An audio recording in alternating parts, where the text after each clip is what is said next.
Hello, hello, hello. What is going on, everybody? What is going on? Testing, testing. Hello, hello, hello. You guys doing okay? Hello, hello, hello. All right. Everything should be good. Should be all good. Yeah, I'm early. I'm very early, in fact.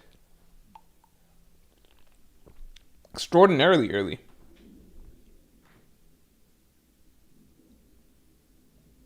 All right, one sec. Let me get everything situated.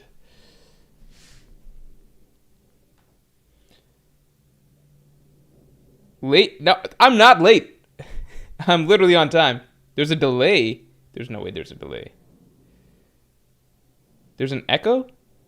Hello, hello, hello. How's there an echo? There's only one audio source.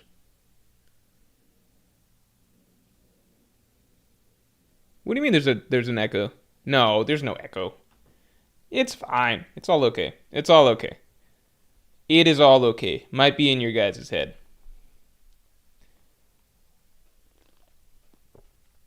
I'm just on time. All right, fine, fair enough. What's tomorrow's video? Tomorrow's video is on Emu. That's all I'll say. It's on Emu. It's not a theory. It's on Emu.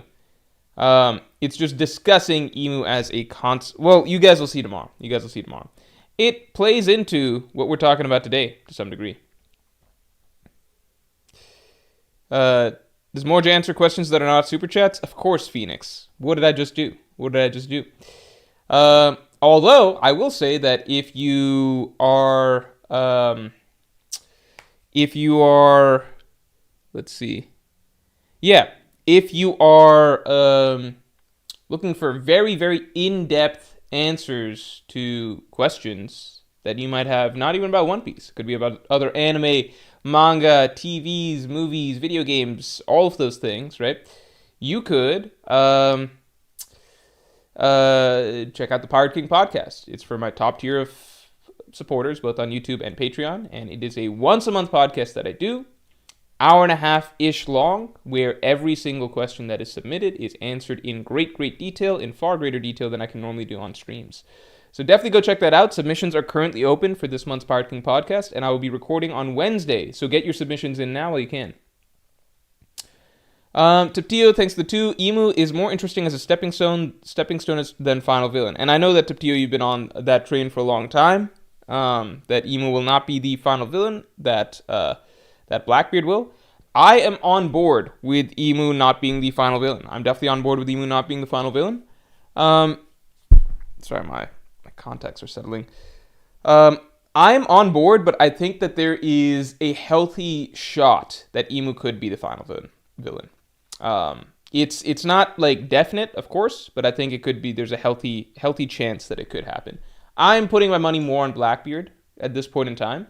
I think I lean towards the fact that it appears like Emu is just straight up the main villain of Elbaf suggests to me that Emu is not going to be the main villain of the final war, okay? Because Oda usually doesn't duplicate. I mean, you can't go by what Oda usually does or doesn't do. Things change, obviously. But just historically, if Oda makes a character like the main villain of an arc, it's rare that they're also the main villain yet again in the following arc. Okay, so the scenario that this feels most similar to me is the Big Mom situation. Interestingly, Big Mom, of course, has a lot of ties to Elbaf herself, but in the General versus 4 Yonko saga, Big Mom was the main villain of the Whole Cake Island arc, and it's not like she went down permanently in the Whole Cake Island arc, right? But she was the main source of conflict. Like, she was the main and primary antagonist of that arc, right? She wasn't permanently defeated or anything like that. The heroes got away.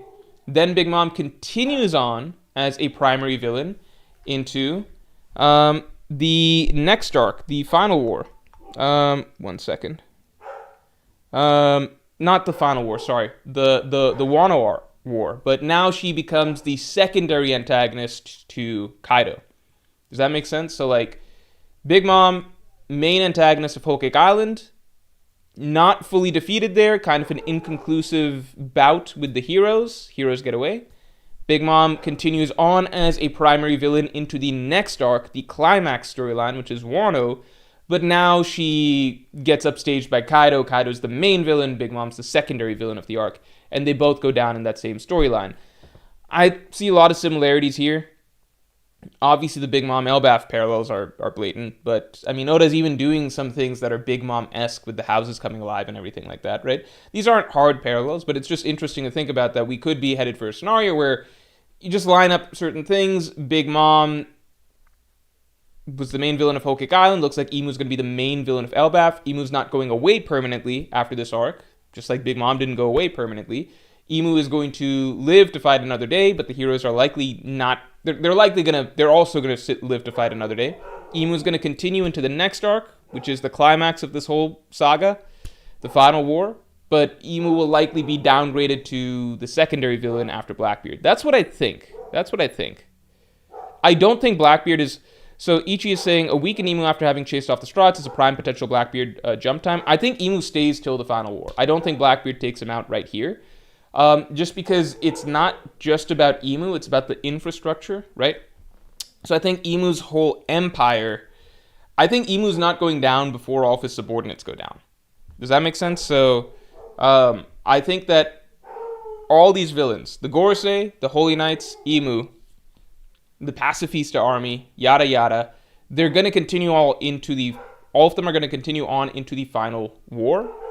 Oh my god, my dogs, can you guys hear that? What are they going so crazy over? This is annoying. Yeah, they're all going to continue on, I believe, into the final war.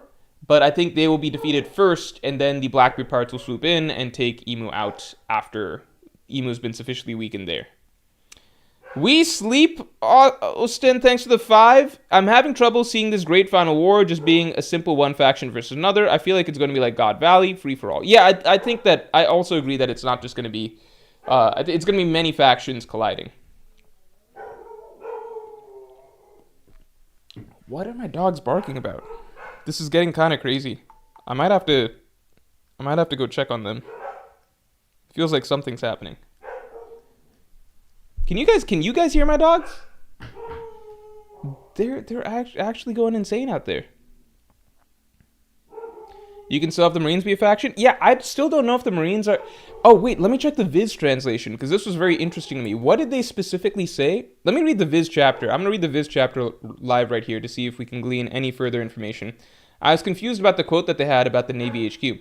Lime be Lime, thanks to the 10. Left a comment about this. Do you think Oda will use any One Piece Red ideas in the main story?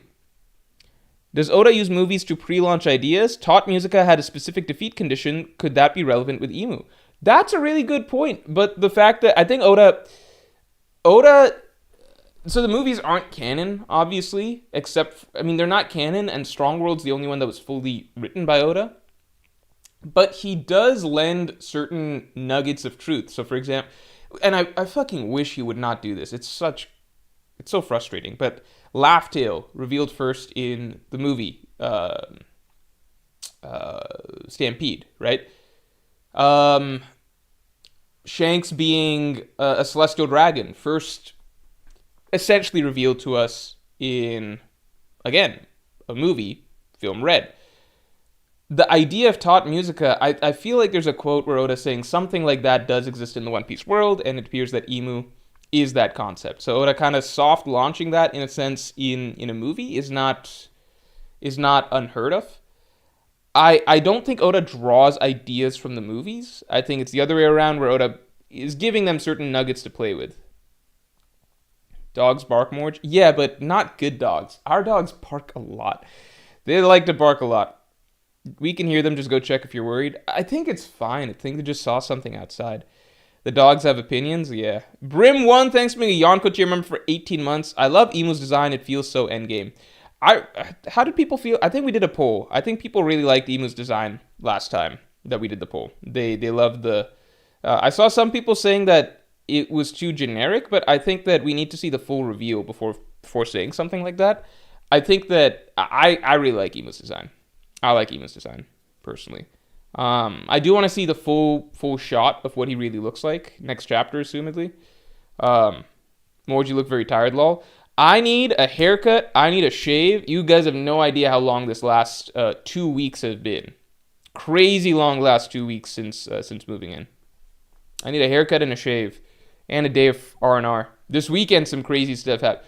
So, without getting into too much detail, the family emergency that was mentioned a few weeks back, at the same time, the same weekend that we were moving, by the way, that is still an ongoing thing. There's just a few things going on life-wise that are a little complex right now, but it should be evening out soon.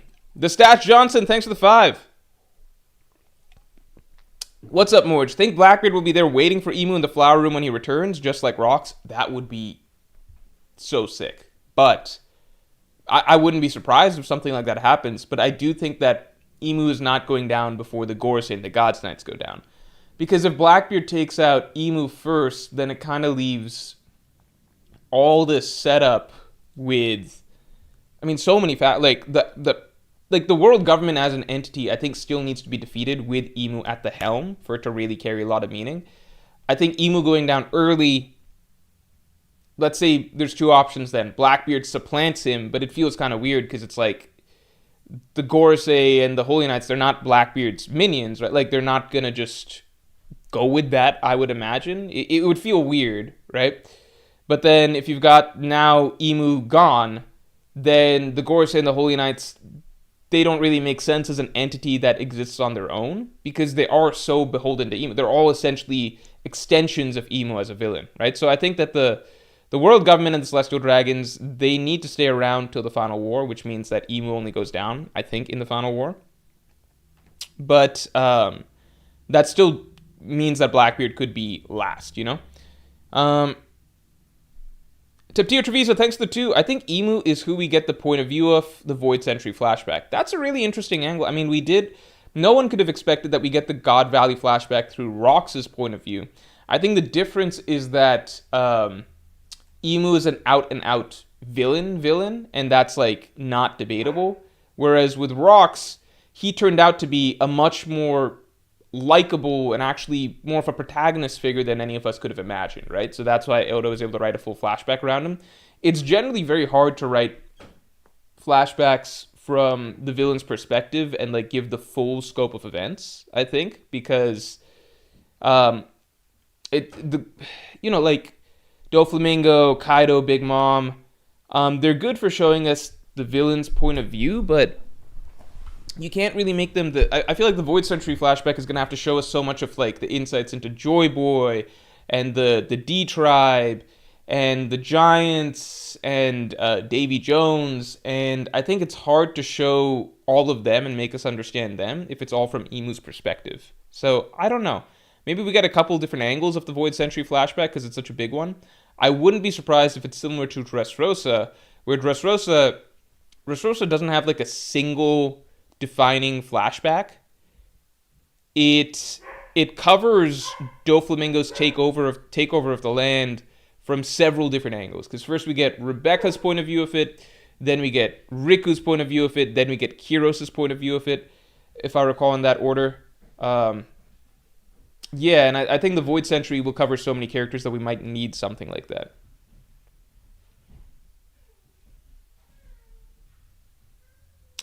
Justin, thanks for the 5. What if in the war, Luffy, Blackbeard, and Emu clash at points before the former defeats the latter two in chaotic fashion?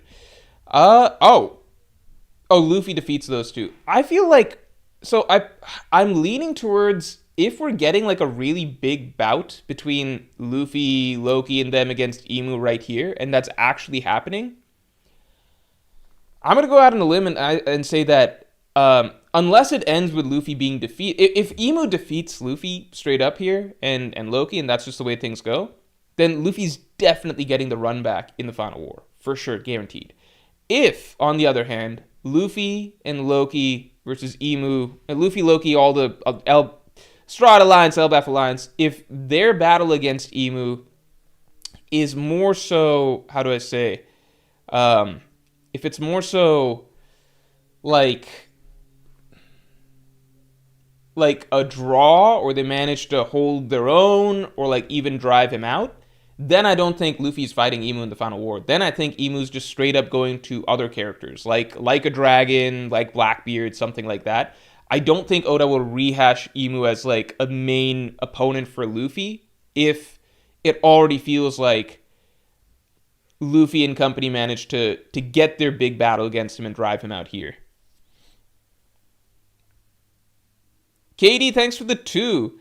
Do you think Loki joins the Straw Hats? No, I strongly doubt that Loki joins the Straw Hats. I just cannot imagine. Like, it just throws off every... Like, Loki is literally a Luffy rival. You know, like, not like Kid and Law were rivals. Loki is not a peer, an equal, whatever you would want to say, you know? Let's get stream likes up to 100 real quick. Let's get stream likes up to 100. Loki joining genuinely invalidates too much of the rest of the crew. Too much of the rest of the crew.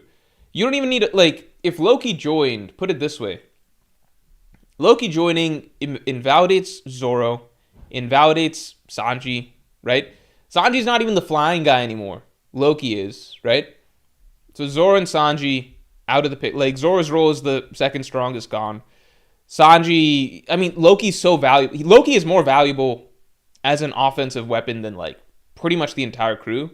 Arguably even Luffy included, because Luffy is gear 5 minutes, you know? So Loki's just absurd.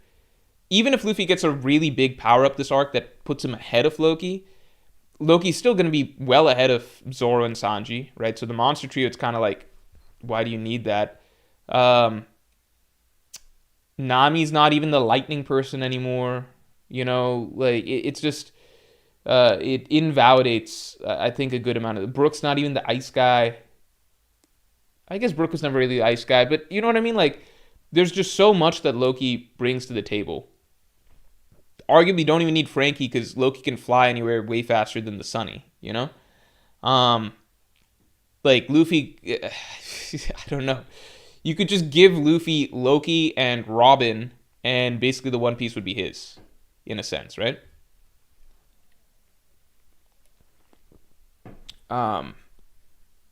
Yeah, I don't know. I think Loki's just too much. It's too much, in my opinion. Julian Reed, thanks for the 2. If Blackbeard takes Emu's fruit, Luffy fights Emu 2 times. Lame. That's why I think that this is not going to be, like, a full, drawn-out battle.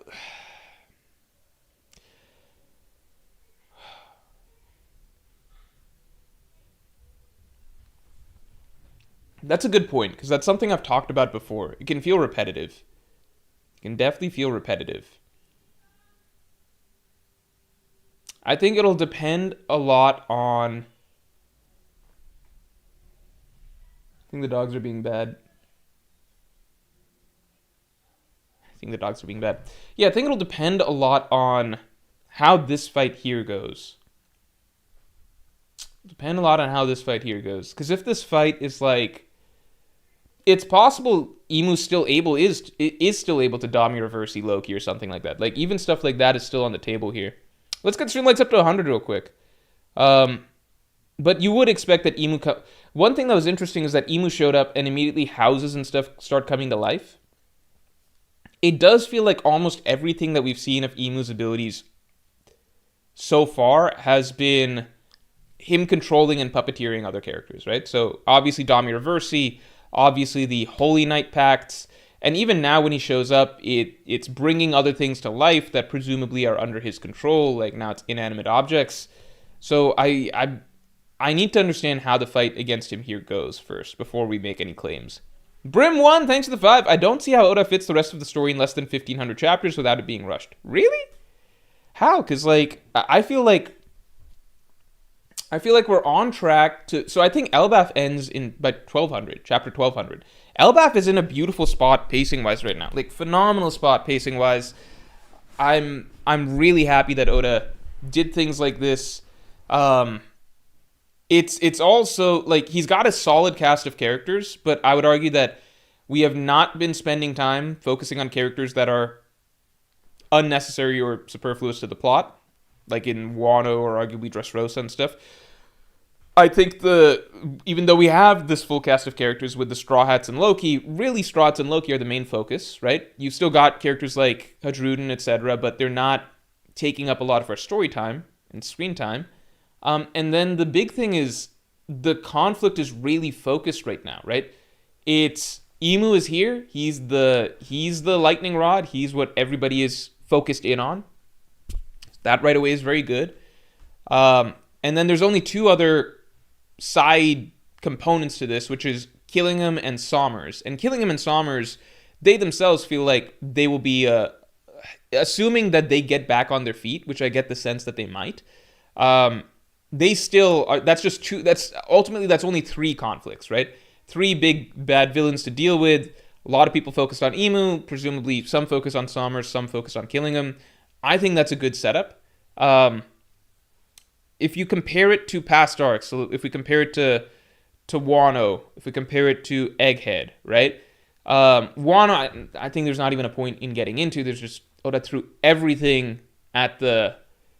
He just threw everything on the wall like a Jackson Pollock painting and was like, here's the arc, right? Like, we're fighting Kaido, like, we need a bunch of people fighting Kaido, but also we've got Big Mom in the mix. But, okay, not Big Mom's crew, because that'd be too much, but some of Big Mom's crew, like Perispera can be in there, okay? But then also, we've got this Ice Oni virus running around. Oh, and also, there's a fire that's going, but also there's this Kazumbo that's going to go down and it's going to blow everything up. Oh, and also Onigashima is moving over to the flower capital right now, so we need to figure that out. And also there's world government ships and there's CP0 here, so they're going to be involved as well. And then also we've got all the Beast Pirates because we've got the Calamities, and then we've got the Toby Ropo, so they need to be figured out, so that's all a whole thing. But then there's all these gifters, so we need to figure out a way to make them swap sides, so that's got to happen. Right? And then also there's fucking, like, double crossing and stuff that's happening, but happening very poorly, right? Oh, and Orochi's still here, and he's going to show up every few chapters, but he's not a big problem. He's just showing up over and over. And then Kanjo's still not dead, but he's dead. Okay, but now he's not dead. Like,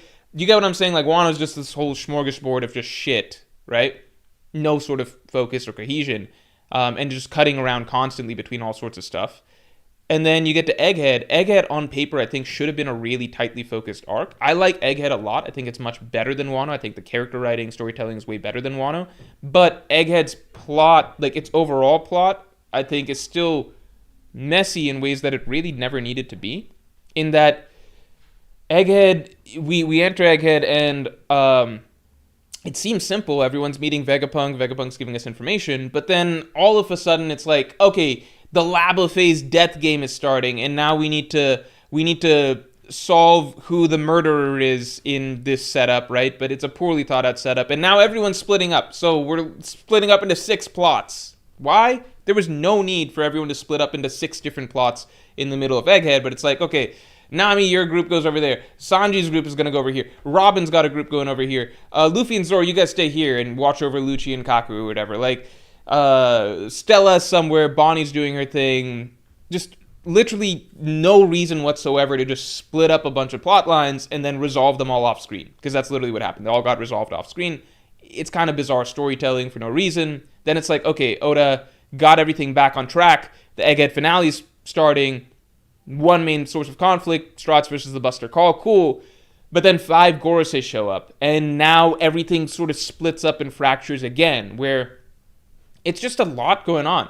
Vegapunk is out here giving this grand speech. So in the middle of like there's so much cutting. He's giving this grand speech. The speech is kind of the focus. So during the speech, like on the island itself, we're cutting between 5 different Gorosei situations, right? Luffy and the Giants are fighting Warcury, while at the same time Mars is doing some shit, and Saturn's going after the rest of the crew, and then Brook is bringing the ship over, and then Zoro's doing some stuff with Lucci, and then Venus Juro's doing some stuff, and that's crossing over with Zoro, and then Jinbei's being a UPS man, and Jupiter's also on Luffy's ass. So, like, that's all a bunch of different stuff that's happening on the island, like the ancient giants waking up again. Ton of different stuff happening on the island, and that's all just in the background of Vegapunk's speech, which in itself is cutting over to literally all the characters we've ever met in the story all across the world, right? So Egghead's finale becomes very, very fractured in its focus as well. There's no focus, right? Again, I like Egghead a lot. It's one of my favorite maybe my favorite post times? I don't know. It's a great arc. But in terms of plot, it does just go everywhere by the finale, right? I feel like with Elbaf, finally we've got a storyline, and I might be speaking too soon.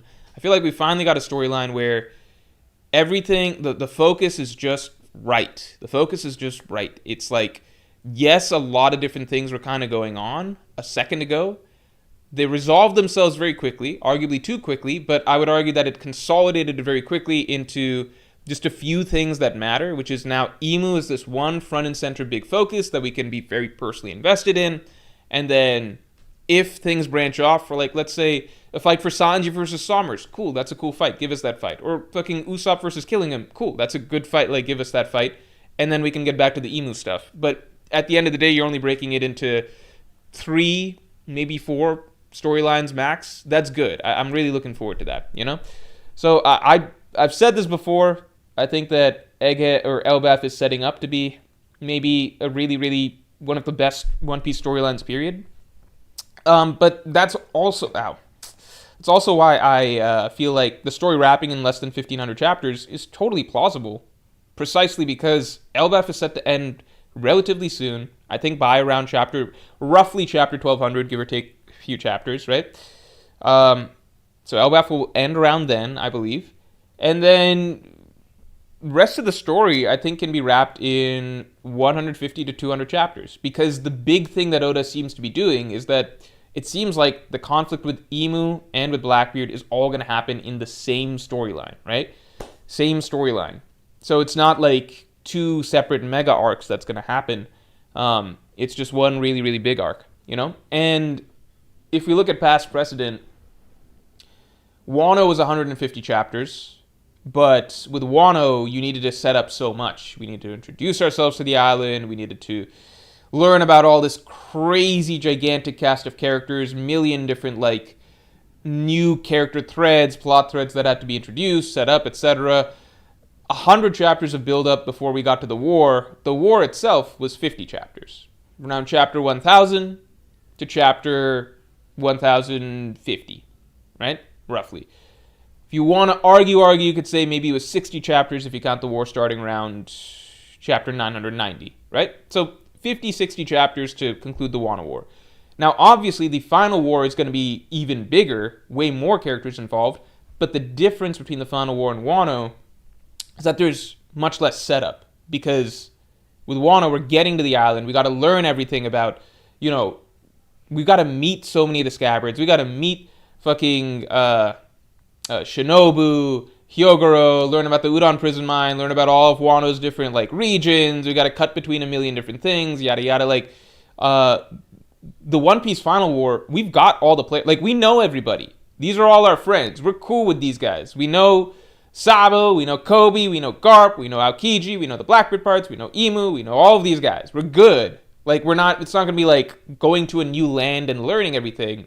We've already been in the process of learning the land for the last 1,200 chapters, in the sense that now it's the world conflict, so it's all the characters that we're already familiar with. So the war, so if we're using Wano as a template, right, the setup section for the final war should be, like, Wano's setup section was close to 100 chapters. Setup section for the final war is like, we've been in it. We're kind of doing that already. You could argue that everything happening right now is already set up for the final war. Everything in Egghead was, everything before that was, right?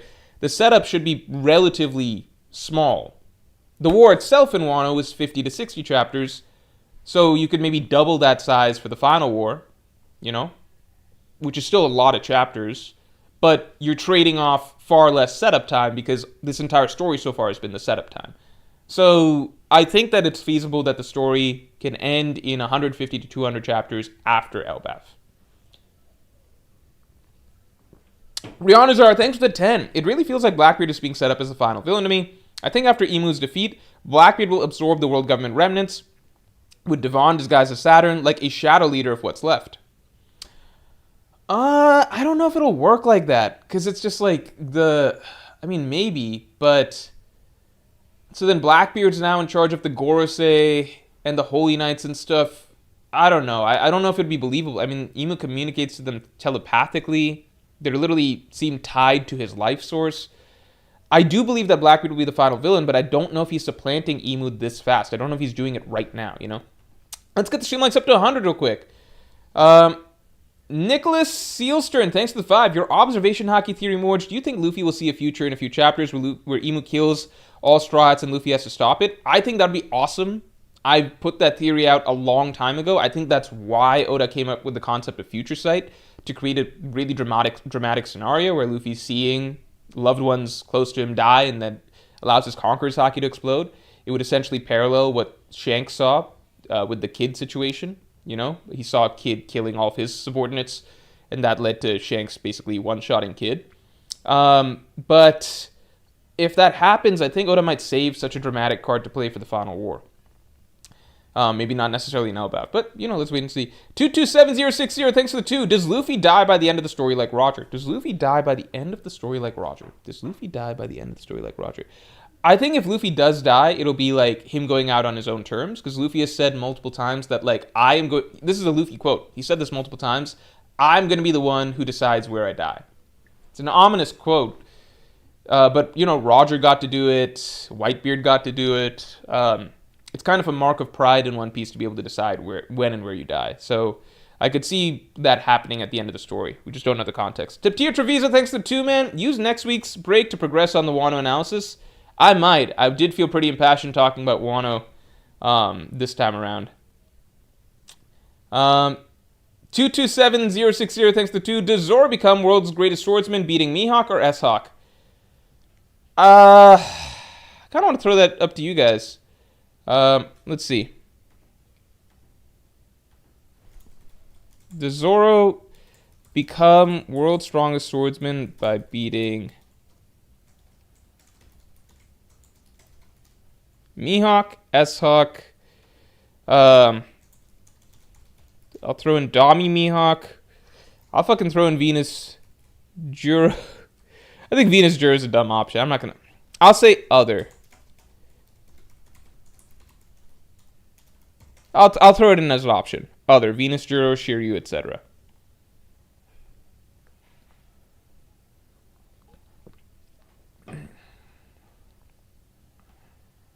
Yeah, let's get the stream likes up to 100 because we were almost there. The Loman TV, good to see you. Thanks for the 5. I think Emu is depicted in the final mural as the final boss. The thing is that if the final mural is depicting, to me it looks like it's depicting a devil-type creature. If Emu's fruit is a devil-type fruit, you know, not a devil fruit, but like a mythical Zoan devil, right? Then if Blackbeard takes the fruit, then the mural can just represent Blackbeard, right? So it depends how you look at it. To me, it looks like Luffy will be fighting someone who has that fruit at the end of the day. Akagami Yonko, thanks a lot. Hi, Morge. Thoughts about Emu calling Luffy and Loki Nika and Nidhogg instead of their names? The Devil Fruit user, his names other users by their fruit. I see what you're saying. Like, what does that indicate? I just don't know how much I read into that, other than like Emu's been doing this. Like, he calls Rocks Davy Jones. Like, he's like, you're Davy Jones. I think he labels characters by what they symbolize to him to some degree.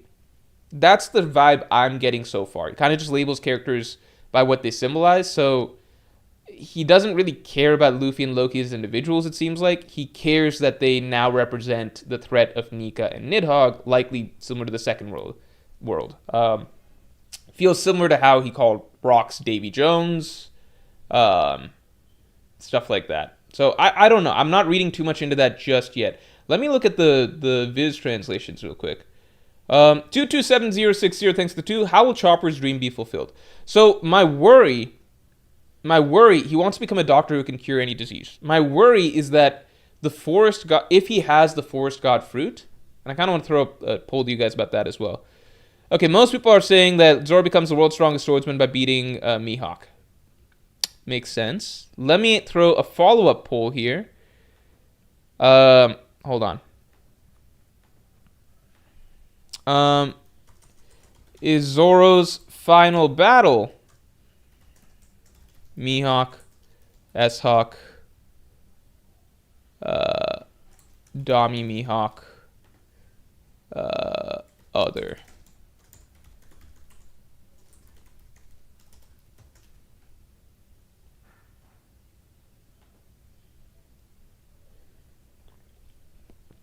This is a separate question. What's Mihawk's final battle? Yeah, if Chopper has a special magic fruit or something like that, I mean, it does seem like he's got something going on that's allowing him to undo the Dami Reversi on all these characters.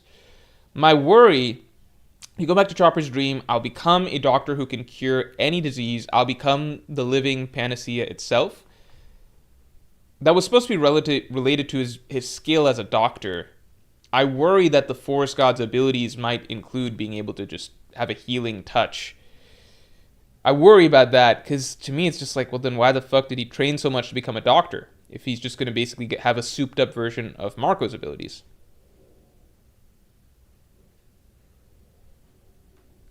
Okay, interesting. So people believe. So what I'm seeing right now, this is really interesting. What I'm seeing right now is, wow. I'm curious how different people imagine this chain to go. So it looks like the majority of people, overwhelming majority of people, believe that Mihawk is the character that Zoro has to defeat to become the world's strongest swordsman. Okay? But people don't believe, or at least the majority of people don't believe that Zoro's final battle will be against Mihawk. So the majority of people seem to believe, or at least a normal Mihawk. Some people think Dami Reversi'd Mihawk might be Zoro's final battle, right? So at least the majority of people, it's a slim majority, it's a 55-45 split right now, but a slim majority of people seem to believe that Zoro's last battle will be not against a normal version of Mihawk, right? It'll either be against somebody else, like a Venus Juro, a Shiryu, or it'll be like Dami Reversi'd Mihawk, or it'll be against S-Hawk or something like that, right? It looks like it's shifting more towards a 50-50 split now, but that is very, very interesting. To me, I just don't think it's important for Zoro's final battle, or I don't think it's, I don't think that it's necessarily going to be,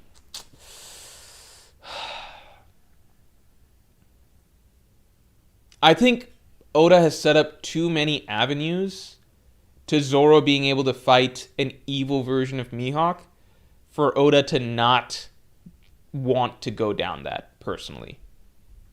Dami Mihawk, S-Hawk, I don't know. Like, there's different things that Oda can do. It just seems really enticing, and both of those routes fit into the narrative better. Because what we're heading towards is basically like a final war, like a real war, right? A big-ass war where like everything on the line. Zoro versus Mihawk is very much like a personal grudge match for Zoro. Mihawk doesn't even give a shit, I think, as much about it. Like, he's interested. He kind of wants Zoro to surpass him, but I just wonder if in the final war, Oda wants to have that conflict play out, but weave it into the plot better so that it's high stakes for the plot, and Mihawk is actually posed as a force for the antagonist side. So I do wonder, Dami Reversi, S-Hawk, I lean towards that being the route that Oda ends up going down, personally. Because I know that people think it's really, really important that Zoro fights Mihawk. I felt that that's very important too for some time, but at the end of the day, all that really matters is that Zoro becomes the world's strongest swordsman. And Zoro feels that he fights and surpasses Mihawk, which could be a Dami Reversi'd version of Mihawk or an S-Hawk, you know?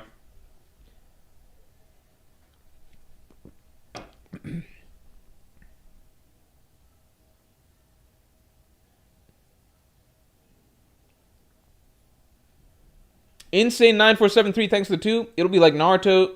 Imu equals Kaguya, Teach equals Sasuke. That's interesting, but in that case, like, I still think that, I don't think, if Imu crushes Luffy and the Straw Hats and everybody here, then yes, Luffy gets the run back in the final war.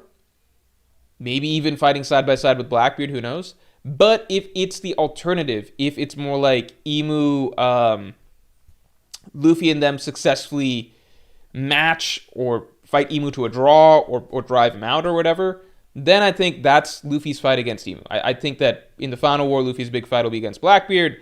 And for now, that's the big, like, this is going to be it for Luffy against Emu.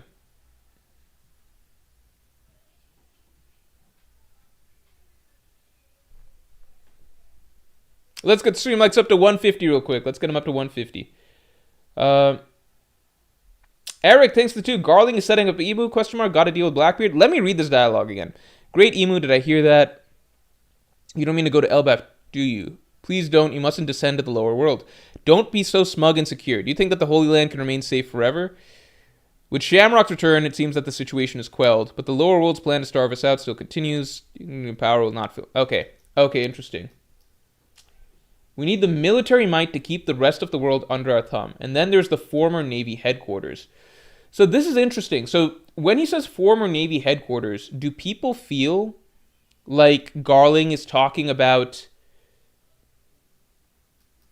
Is he talking about... Like, was the former Navy headquarters, the one in Paradise, was it run over? Like the, Marine Ford? What is he talking about right here?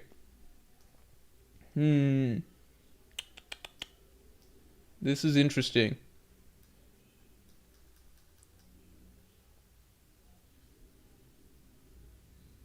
We can send the Navy admirals from headquarters to Elbaf.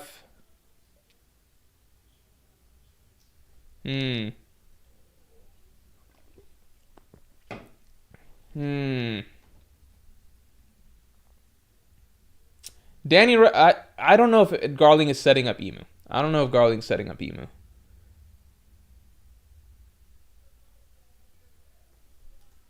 That's an interesting idea, though, Eric.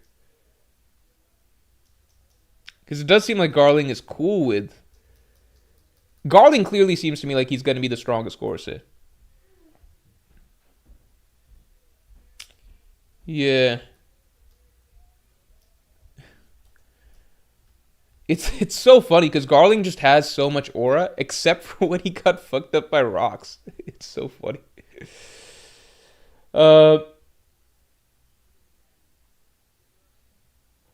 Danny Rice, thanks for the 10. I feel like Blackbeard going down before Emu underscores his character/arc, whereas Emu can go down before Blackbeard and still have a complete storyline. I think that is very, that does make a lot of sense. I'm on board. Like, I'm definitely on board. I think it does justice to both characters better if it happens that way. And I'm always going to be partial to Blackbeard. He is my favorite villain in One Piece. One of my favorite villains in fiction in general. He's just a phenomenal character. Always very, very exciting on screen. But you never know. Because, like, it's possible Oda wants to go down the traditional route of Emu being the final villain. You could argue that Blackbeard's story is more tragic if he ultimately gets very close to taking the throne, but is stopped, and then finally Luffy's the one who frees the world, not Blackbeard. I don't know. Prophet Glutton, thanks for the 5. Do you think Emu came from the First Age, since his speech patterns are so ancient? When he says Nika, it seems like he knows him personally. It's possible Emu might come from the First Age. I also wonder if, like, we know Zoans have a mind of their own. I wonder how much, like, the Zoan that Emu ate could even influence his thoughts, That's possible as well. Like, when you eat that Zoan, it's one that really takes over you. Let me read the text around Emu's arrival as well. Creator of the power, the devil's fruit. Yeah, very climactic. Yeah. I'm going to lean towards this. I'm going to lean towards Saint Emu Nerona is from the Second World. But I think that it's possible that the devil's fruit, maybe that's taken over his mind or something like that, and that's what really reigns. That could be from the First World. I don't know. Vishal, thanks for the 5. Vishal Anil P3W. The Davies were the first kings of the world and will be the last. Blackbeard will be the final villain. Look, I'm on board. I'm definitely on board. I think Davy Jones was the king of the ancient kingdom, Let's get stream likes up to 150 real quick. Random guy, thanks for the 2. Blackbeard beaten before or after finding the One Piece? I think there's two ways you can view it. If the One Piece is like literally an object, like I think it could very well be the sun that's depicted in the mural, right? If it is literally an object, then I think that how do I say this? I think the One Piece will be known and like a present thing in the final battle, okay? Flip side, some people believe that the One Piece is the destruction of the Red Line, the reunion of all the continents of the world into one piece, right? And if that is the case, then I think the One Piece is created as Blackbeard or Emu or whoever is defeated, the final boss. Grizzly Adams, good to see you, man. Thank you for the 20. Mihawk fought plumbers and firemen to get his title. He has no agency other than wait for Zoro. I hope Zoro's story doesn't culminate in such a boring character, and an emotionless clone of him isn't any better. Hey, I'm never going to argue that like S-Hawk or Damiroverse Mihawk is better. I'm just talking about possibilities. With Oda, I don't think about, at this point, well, what would be better? What would I prefer? What do I think would be better for the story? Because I know that Oda doesn't always go that way. Sometimes he'll just do what Oda does, you know? Which is like, fuck it. Here's some ice Odis. You like that shit, right? You know, so to me, what I would think is better, or what I encourage people to not think about like, you know, this is going to happen or that's not going to happen because it would be good or would be bad, right? Good or bad is irrelevant, in my opinion, to what could or could not happen in One Piece, you know? So I would just remind people of that, you know? Now, that being said, I agree. I think S-Hawk or Damiroverse Mihawk, I don't think that those are good for... I don't think that those are better writing. I'm just thinking about like what seems like it could make more sense for giving a Zoro versus Mihawk battle that also plays into the plot that's actually being built up and doesn't make Zoro's final battle just some random grudge match that he's like skipping town or skipping the final battle for to have instead, you know? Like, you know, at the end of the day, Mihawk's not going to be on the side of the world government, right? It just does not seem like that. He hates the world government. Mihawk's not going to be on the world government side. I don't think Mihawk's going to be on fucking Blackbeard's side, right? Mihawk and Zoro, like, they're really also very close, too, right? So whatever duel they have is going to feel more like an honorable type duel. That's kind of their own thing. Even Cross Guild in general, Cross Guild is an adversary in the final war. But it's like, you know, the least of all evils, essentially, right? It's the least of all evils. Look, Cross Guild doesn't even want to go after the One Piece. Mihawk doesn't even want the One Piece. Crocodile doesn't even want the One Piece. Buggy doesn't even really want the One Piece. He just kind of like found it in his heart to be like, you know what? We're going to go after it. We're going to give it the old college try, you know? So I just find it harder to imagine this really big dramatic war for like the fate of the world, 800 years in the making, arguably like longer than that if you count the First World, Second World. Like this battle of like gods and monsters for like the fate of all things in the universe and the dawn of existence and all of that stuff. And then like Zoro's not really fighting somebody who's on the opposing side of that. He's fighting just Mihawk, who's part of this squad that's just literally there to give it the old college try. You know, like, fuck it. We'll go after the One Piece too. You know, it's like, it's a different vibe. So I'm like, if I'm looking at things, I'm like, how would Oda connect Mihawk as like and defeating Mihawk as a significant obstacle in like accomplishing the hero's goals of the story in a manner that feels related to everything else that's going on? I'm just like, well, then why the fuck did Oda create the Seraphim? Why did he write the Seraphim, build up for the Seraphim for literally like 400 chapters, more than 400 chapters? The Seraphim have been built up since Punk Hazard, you know? Oda's been hyping these things up and like weaving them into the plot since Punk Hazard. Why even do all that if S-Hawk's not going to matter? Why create like Damiroverse if it's not a good route to force some good guys to fight against other good guys. I just don't know. I don't know. I just would not hold out hope that Oda's going to make Zoro versus Mihawk this honorable, fated duel that has to happen. I think all that matters is Oda checks off in his mind that Zoro versus Mihawk happens, Which could be Zoro versus Esok or Zoro versus Dami Reversi. That's all.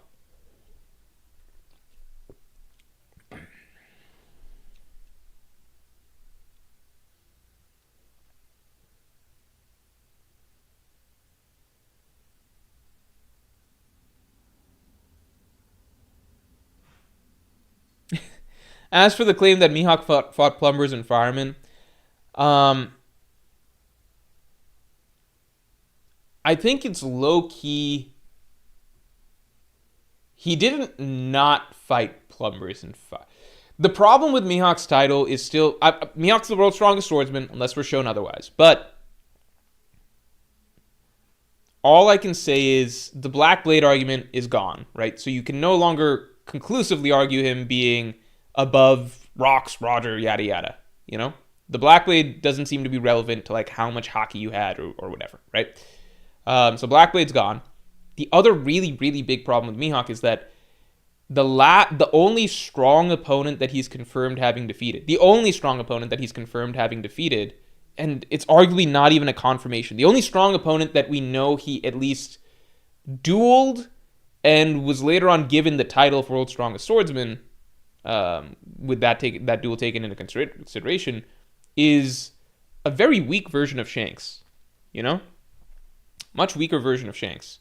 That's the tricky thing. So I don't know. He is obviously the world's strongest swordsman. No one's debating that. I'm just saying that the claim that he fought plumbers and firemen, that's also not inherently true. He fought the plumber version of Shanks, and that's the best that he fought before getting the title, is all I'm saying.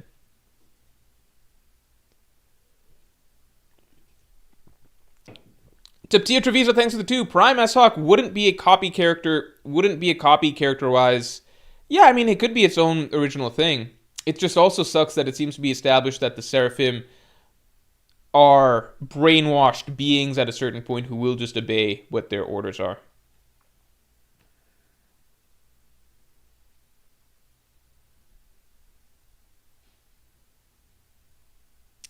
Anime Dimension, thanks for being a Pirate King tier member for 41 months, man. Thank you for the long time support. Oda said One Piece ends when the treasure is found, but since Laugh Tale reveals the Void Century, it likely means the final war against Imu happens after that, so the One Piece is found before the end. I agree that the One Piece is found before the end, but I also take things that Oda says with a grain of salt now. Because, it depends if the One Piece... Again, the One Piece could mean different things. It could be just an object, or it could be the state of the world. So it could be discovering what the state of the world is supposed to be. It's hard to say. Oda also said that Wano's not going to end with Luffy defeating Kaido in a big punch, but it did end with Luffy winning with a big punch. So, I don't know. Imu's not even a swordsman. That shit is a spear.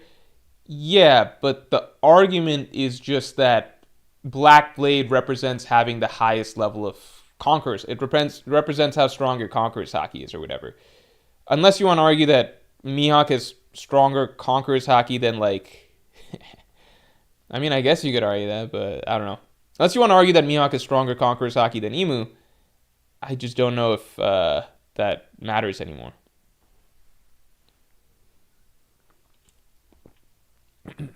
GKU08ZX, thanks for the 5. Theory: the D's overthrew the Lunarians first. Davy became king, then Imu, a Lunarian survivor, used the 20 kingdoms to take it back.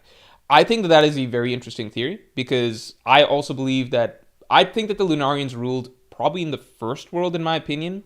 Then, by the second world, they were separate. I think in the second world, they were on the red line. I think they were still around in the second world. But now the Ancient Kingdom, which is humans, essentially reigned supreme. The idea of Imu being a Lunarian who's taking things back would be really good and really in line with One Piece cycles. I also think Imu just being a king who was greedy and tried to take the Ancient Kingdom's power for him also fits the idea of cycles. So I'm on board with Imu being a Lunarian. I'm just not what do you call? I'm not jumping to that till we get a little bit of a clarification.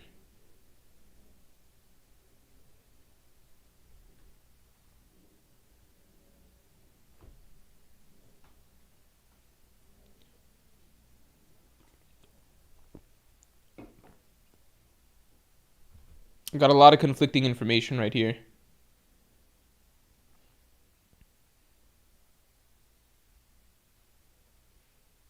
And then you have people who will say that Oda said such and such, like Oda said Luffy beat Crocodile too early when he never said that once ever. Then you have people who still say Oda said such and such. That yeah, there's some quotes, like it's very easy to say that Oda just said this or that, but it is an actual quote of Oda's that that Luffy's not going to beat Kaido with a punch because his punch is so strong, but Luffy did beat Kaido because his punch is so strong. So things that Oda says about the end of the story, I just take with a grain of salt. I think it's open to Oda's interpretation of what this or that means.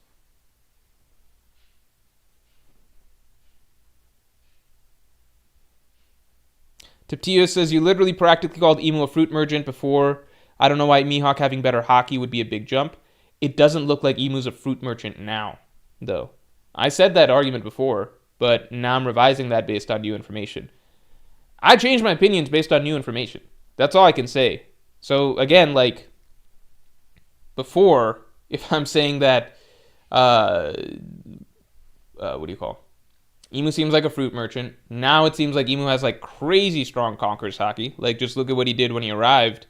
I don't think that's inconsistent. The thing is that Shanks' haki has been directly compared to Joy Boy's, right? Joy Boy is the one haki that we know of that that seemingly could be as strong as or stronger than Emu's, from what it seems like so far, you know? If we get more information next chapter and it's like Emu's Conqueror's haki shit, then I'll walk this back. Sure. Then it's different. But at the moment, it doesn't seem like that. You know? You're saying, well, why can't Mihawk have stronger Conqueror's haki than Emu if Shanks can? Shanks is the only, like, to me, even mentioning that a character could have strong, like, Joy Boy level Emu Conqueror's haki, right now it seems kind of absurd. The only reason I'm putting Shanks in that conversation is because the story has already done that. Like, characters have already mentioned that, so it has fed us that idea. So to me, there's like evidence that Shanks could. That doesn't mean he does, but it's in the story, right? It's established in the story. For me, with the Black Blade argument, it's just like so many assumptions that it's like you have to make a million assumptions to make it work in your head, which is like, one, we have to hard assume that Black Blades have to do with just how strong your Conqueror's haki is, even though that's not really established. It's said that Black Blades are forged through your history of battle, so it's never even really implied. But you kind of got to assume that. And then it's like, okay, well, is there any evidence in the story ever that Mihawk has, like, all-time great, like, the greatest Conqueror's haki of all time, like, equal to Joy Boy or something like that? That's never suggested in the story, so you have to just, like, headcanon that as well. You know, like, and now it's just Emu's showing up without it, so you have to headcanon that Mihawk's got stronger Conqueror's haki than Emu. By a good enough margin that Mihawk's blade turns permanently black while Emu's doesn't, you know? Blink twice if you see this. I got you.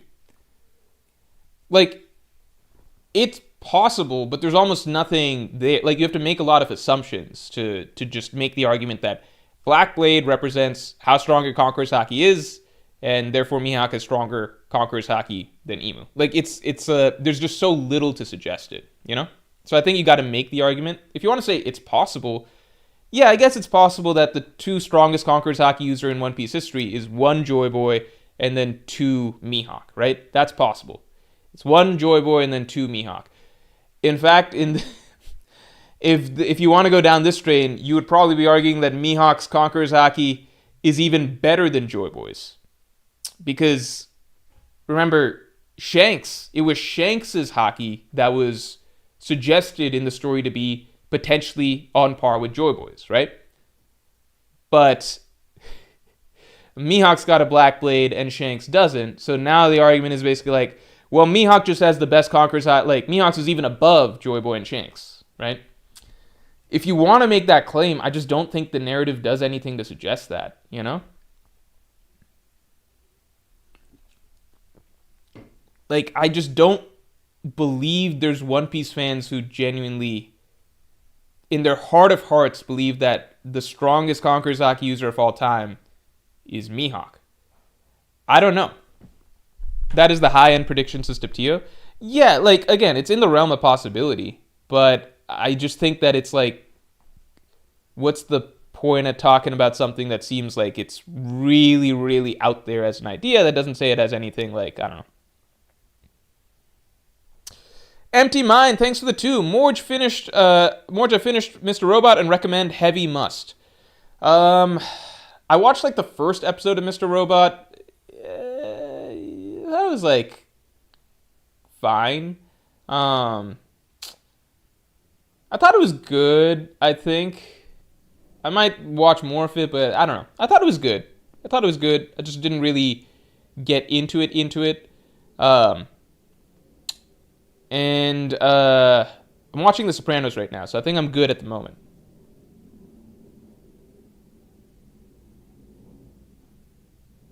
It's just I can tell you don't actually have that as a possibility in your mind. If there's evidence, then I'm on board. I'm just saying, like, what is it based on? Like, I don't know. Like, it would need to be based on something, you know? Like, if you give me a line or something. Like, I would never have thought that Shanks's hockey would be anywhere close to someone like Joy Boy's until the characters in the story said it. So now it's like arguably in the realm of possibility for me, right? So it's just like, I don't think I'm asking for anything crazy, which is just like, well, maybe something in the story should suggest this or that, you know? Party McFly, thanks for being a Pirate King tier member for 3 years, man. Thank you for the long time support. For those of you who don't know, the Pirate King podcast submissions are out. Pirate King Podcast is my once-a-month podcast that I do for all Pirate King members on both YouTube and Patreon. Every Pirate King member can ask a question about One Piece, other anime, manga, movies, TV shows, real life, anything, and I answer it in far greater detail than I can on stream because I just have unlimited time with the podcast. So everybody's questions are answered in far greater detail with the podcast. I'm much more, open in stream of consciousness over there than I am even here. And yeah, submissions are open right now. I'm recording this Wednesday, so definitely go check that out if you are interested. You can get your podcast submission in, and you get access to all previous Pirate King podcasts. They're all about an hour and a half or longer. Party McFly says, "Hey Morge, do you think that Emu's shadow glizzy form is an actual form or just a silhouette? Is that what other characters are seeing in the world, or were they seeing what was revealed recently?" I think that they might be seeing the shadowy form, personally. But I think when he goes hybrid mode, then they see this. So I wonder if, like, there's so many possibilities here. I think a lot of it has to do with how the immortality surgery works. Like, maybe you get to turn immortal, but you kind of lose your physical body. But then when Emu goes into his zone form, now he's turning into something else entirely. I don't know.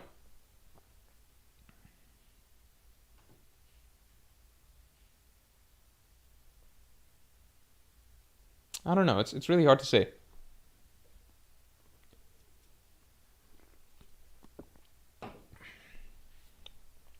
Elijah Petty, thanks for 2. Kobe will be the final adversary, mark my words. I know a lot of people think that Kobe is going to be like Admiral level or whatever by the end of the story, but I just don't know about that. I think I'm stuck on Kobe's final opponent will be like Rob Lucci or something like that. That's what I'm on. Also, if you greatly enjoyed if you really enjoyed Emu's design that we got, right? Got something for y'all. So right now, we've got a crazy deal going, and we've got 3 posters that you're not going to get anywhere else. So we've got the God Trio. We've got Emu in his Zoan form. We got Nidhogg Loki, and we got Nika. So we got the God Trio. This trio is only up for April, and we've got a crazy deal going for this month, which is buy any 2 posters from any collections and get 3 free. And that includes the God Trio. So you could buy 2 other posters that you want, and then you get all 3 God Trio characters for free. You can mix and match how you want. You can get just Emu. You can get just Zoro. You can get, and then you get any Slobby, Elbaf, Baratier, or some ship for free. You can get 2 ships. You can get 1 ship, 1 island, 3 characters. You can get 2 characters, 2 ships, 1 island. Any combination you want. It's just the God Trio is only available for this month only. So definitely get these while you can. And yeah, you can be one of the first people to have an Emu poster in existence. So definitely go check those out and hop on the crazy good deal that we've got going for it at the moment. I'll pin that at the top of this for you all.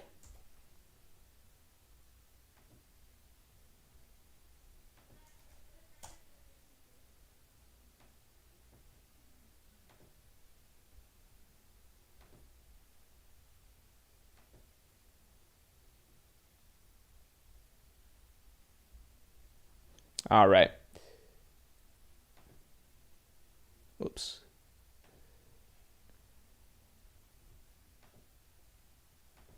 There we go. Tom9739, thanks for the 5. Hey, Mo, do you think Mihawk is first world's strongest swordsman like Roger was for Pirate King, or do you think the title existed before like Amazon Empresses? I feel like it's possible that Mihawk is the first really conclusive character, I guess, that has had it in some time. So I think that's a simple possibility. Because if you go back, like, in known history, right, I imagine that Harold had that title for, I don't know, like 50-something years or something, probably. Just because it seemed like he was the obvious strongest with no one really close for a long, long, long time. But Harold was probably just the strongest anything on the ocean, so, like, generally the more specific you get, the more niche down it is, right? Like, like, world's strongest swordsman is a subset of the idea of, like, world's strongest man, period, or world's strongest creature or being, period, right? So Harold is probably just, like, the strongest person, period, like strongest individual, period, that anybody knew of during his time, right? So there's no need to clarify, like, the specific title of world's strongest swordsman is just, like, more specific than it needed to be, right? So Harold is probably just known as the world's strongest whatever, anything. Then you hit the Rocks era, and now in Rocks era, it's like there's so many characters that are really up there that aren't necessarily having constant duels with one another. Like, Rocks and Harold are equal. Depends if people even consider Harold like a swordsman or like a swords giant or whatever the fuck. However they would classify him. So even if Rocks and Harold are dead even, is Rocks holding the title, or is it like a tie with Harold, or what is it? Is Harold even counted as a world's strongest swordsman?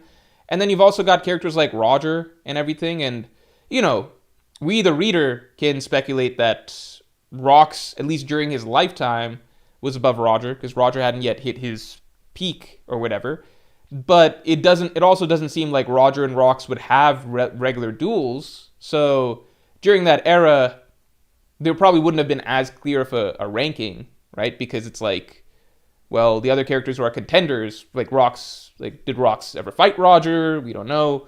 Rocks fought Harold. Where does Harold fall in that equation? So there's probably just more of a mixed bag during that period of time. And then in Roger's era, again, maybe Roger was called the world's strongest swordsman during that time. We don't know. But it's just like he had other like King of the Seas, Pirate King, yada yada.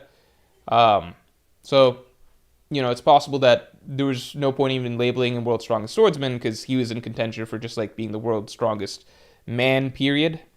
So I don't know.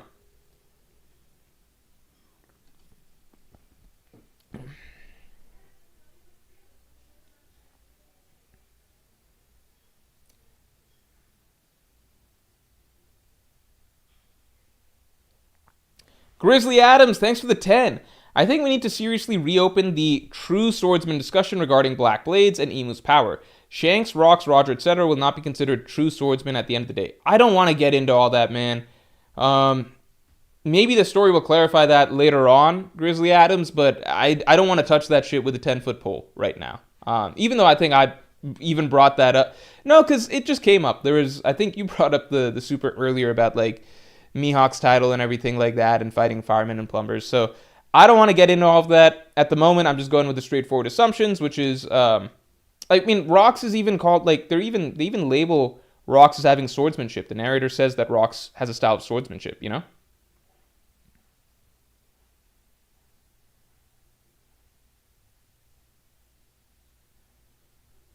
So I think we'll get clarification as the story progresses. Starbright, thanks for the 5. Did you see people about to fight and shoot each other in New York over a fight that started about you?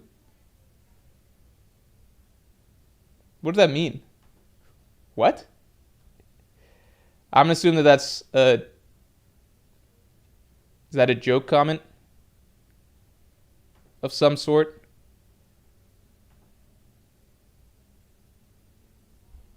Vishal says, Morgy forgot my message. I think I answered from you, Vishal, but let me see. Oh, wait, I see. Sorry, I see yours now. Being a Vishal, thanks for the 5, man. Vishal, Anil P3W, thanks for the 5. Being a Mihawk fan is hard right now. When will Oda gas him up? Feels like even if he smacks up an Admiral, it's not enough. Also, what if Loki right now replaced Whitebeard at Marineford? Look, in my opinion, Loki, like, this is a few things in one, right? When will Oda gas him up? Even if he smacks up an Admiral, it's not enough. Yeah, the tricky thing is, like, the bar is raising rapidly. So, like, let's say Loki, like, not Loki. Let's say Mihawk defeats, like, Green Bull. Even if it's a crushing defeat of Green Bull, it's hard to beat Green Bull in a way that's more embarrassing than what Shanks did to Green Bull, which is Shanks didn't even fight. Like, Green Bull was just, like, he shit his pants just from Shanks' presence, right? So it's hard to really top that. Now, let's say Mihawk fights somebody like Fujitora.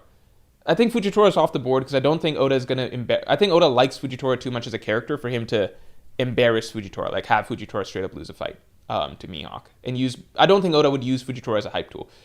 Maybe Kizaru.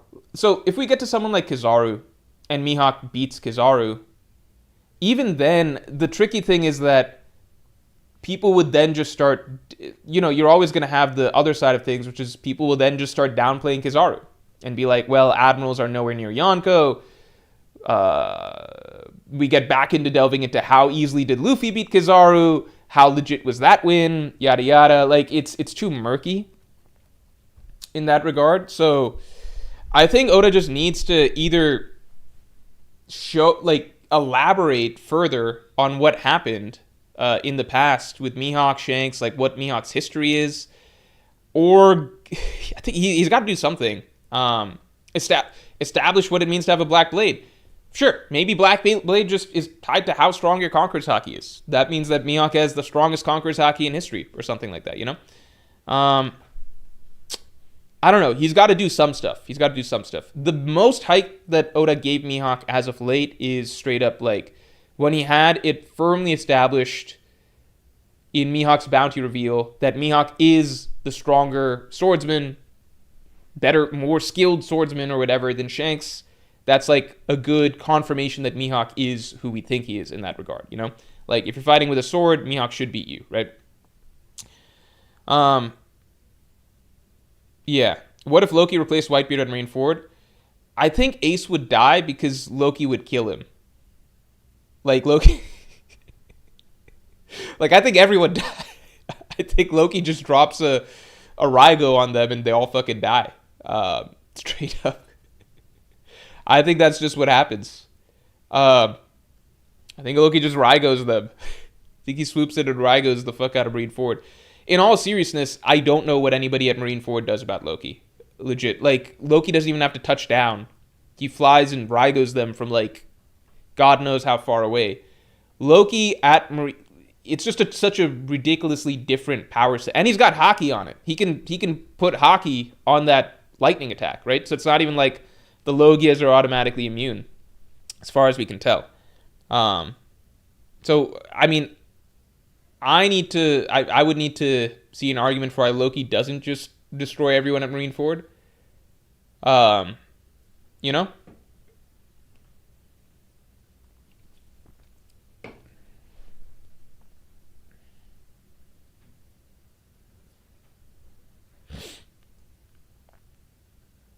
Draugr was bigger than off Marineford? Yeah.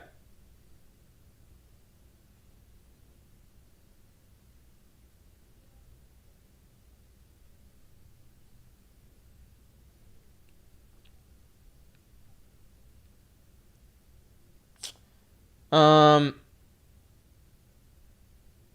Keckers, thanks for the five. Keckers boy, thanks for the five. Kobe's final opponent will be Akainu. The rematch of ideologies from Marineford. That would be cool. Man, I just feel like Luffy versus Akainu, there's just so much juice there. I mean, like, Akainu killing Ace? Akainu killing Ace? Luffy forever being, like, Akainu scarring Luffy forever? Luffy always holding his chest when he thinks of Akainu? I think there's just so much there. I would prefer Kobe defeating Akainu to Sabo defeating Akainu, though. I think there's so much more. Like, Sabo defeating Akainu is just... Sabo is nothing... There's no even... You've never fucking seen Akainu, you know? Kobe Akainu is still one of the most iconic scenes in the story, and it does represent, you know, the future of the Marines versus the present of the Marines. Like, there's so much more symbolism attached to that. Sabo versus Akainu is... I found that the arguments for that generally are just people who want the salty run back for Ace, and they see Sabo as a stand-in for Ace. Grizzly Adams, thanks for the 2. It's either that or Mihawk top 1 all time, which, come on. Yeah, I mean, I don't think Mihawk's top 1 all time, but that's what some Mihawk fans seem to believe.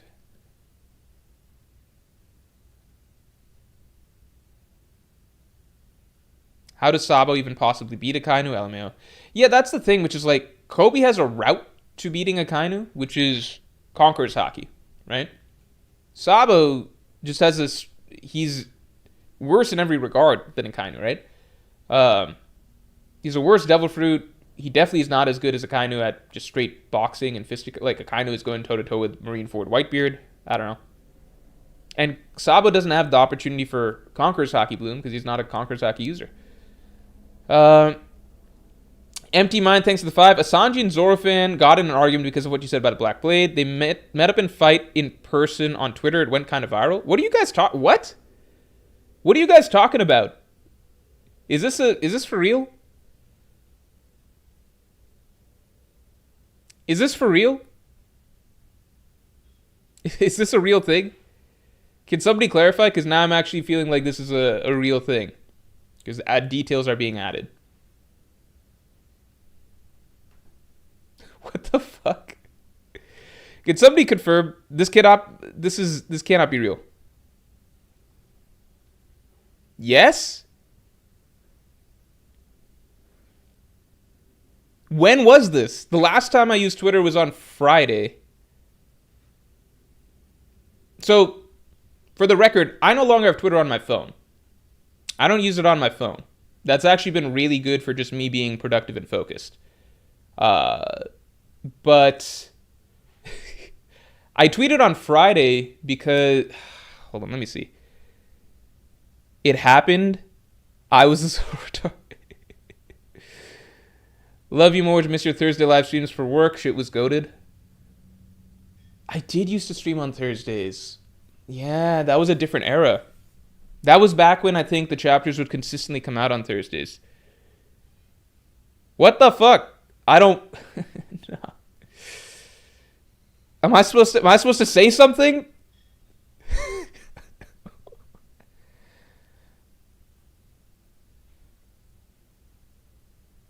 What the fuck? He said he was going to report you to Shueisha if you slander Sanji. Oh my god. All right. We got to take a look at what's going on here. If I slander Sanji, I don't have like many. I don't even have like a shit ton of notifications. I've only got like 18 notifications.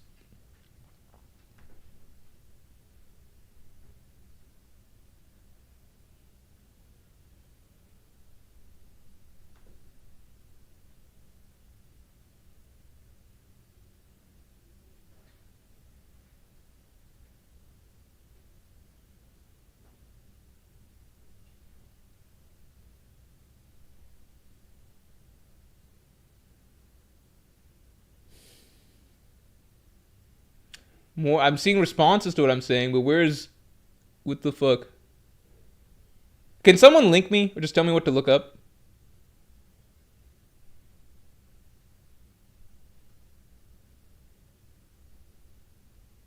People are complaining about the Black Blade thing. Can someone tell me what to look up?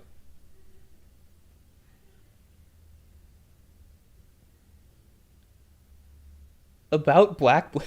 What the fuck? Okay. Okay. So there's not a real thing. There's not a real thing. Morge, they're trolling you. Okay. Okay. There's got to be a troll. All right. I'm like, that would be crazy. That would be crazy. Random guy, thanks for the 5. Morge, you need to set a date. Oh, no, sorry. Elijah Petty, thanks for the 2. Do you think Shanks will return and force Emu to retreat? I think that'd be really cool if that happened. That'd be insane. It would be reminiscent of obviously what we saw with the Gorosei last chapter. It is technically in the realm of possibility because Shanks' hockey was compared to Joy Boy's. But at the same time, I don't know if I like the idea of... I'm weighing kind of like how cool would it be versus how I feel it affects the ramifications for Luffy's story. Because I feel like with Luffy's story, I just don't think he and Shanks' reunion works well, in my opinion, if it's Shanks coming in to save Luffy's ass again. Because it's just like the whole idea to me is that when Luffy and Shanks meet, it should finally be with Luffy being his own man, who's comparable to Shanks himself, you know, like not needing to be saved anymore. Because you just go through their history and it's like Shanks first gave his arm to save Luffy in the first place, right? First chapter of the series. Marineford, Shanks comes through, saves Luffy's ass again, allows him to escape. Shanks is specifically like, I don't want to meet Luffy right now because I don't want to meet him in a state where like he's this helpless child who I'm having to save, right?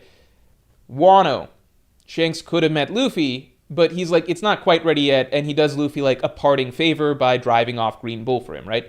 In this case, Luffy at this point could have dealt with it himself, but still, it's like, you know, they're all tired and beat up. They probably don't want to fight an admiral right now or whatever. Shanks is giving them, it's doing another favor. It's one last save. I kind of figured that's Shanks' last save, if you want to call it that, for Luffy in the story, and that next time they meet, it'll be like as equals or whatever, right? So if it comes down to like, even after all this storytelling and growth, when the Luffy and Shanks finally reunite, it's like Shanks driving off Emu with his hockey to save Luffy. I just don't know. It just doesn't feel as... I personally don't know. I think it would depend on how it's done. Part of me thinks it would be such a cool scene. Part of me thinks like, damn, like, I would like something different for Luffy when he's meeting Shanks. Random guy, thanks to 5. Morge, you need to set a date for the Wano analysis to be done, or otherwise some form of penalty. You won't actually sit down and do it without an incentive. That is true. But the last time I set a date, I could not hit it. So I don't want to actually do that for no reason. Or not for no reason, but it is good as an incentive. I think it's better for me to just do it at my own pace.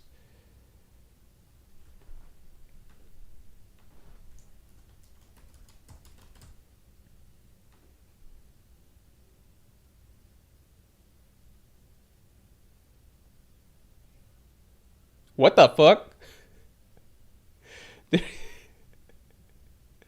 What the fuck? What is happening?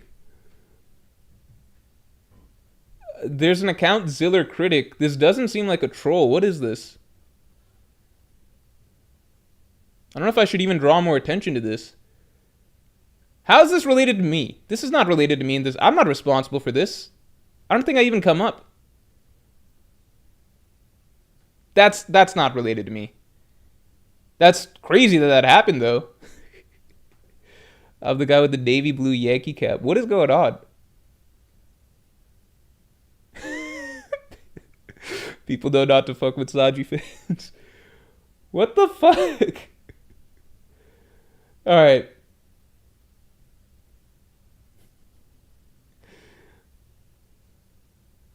What the fuck? All right. Well, I'm not involved in any way in this. That's all I know. That's all I know. This seems separate. Oh my god, this is funny though. The argument started over my Black Blade clip? Okay, now I'm a little concerned. This is not, no. What the fuck? Go deeper into the thread. It's definitely because of you, bro. All right, I'm not gonna dig deeper. All right, what I don't know, it was my clip. I didn't ask to be clipped.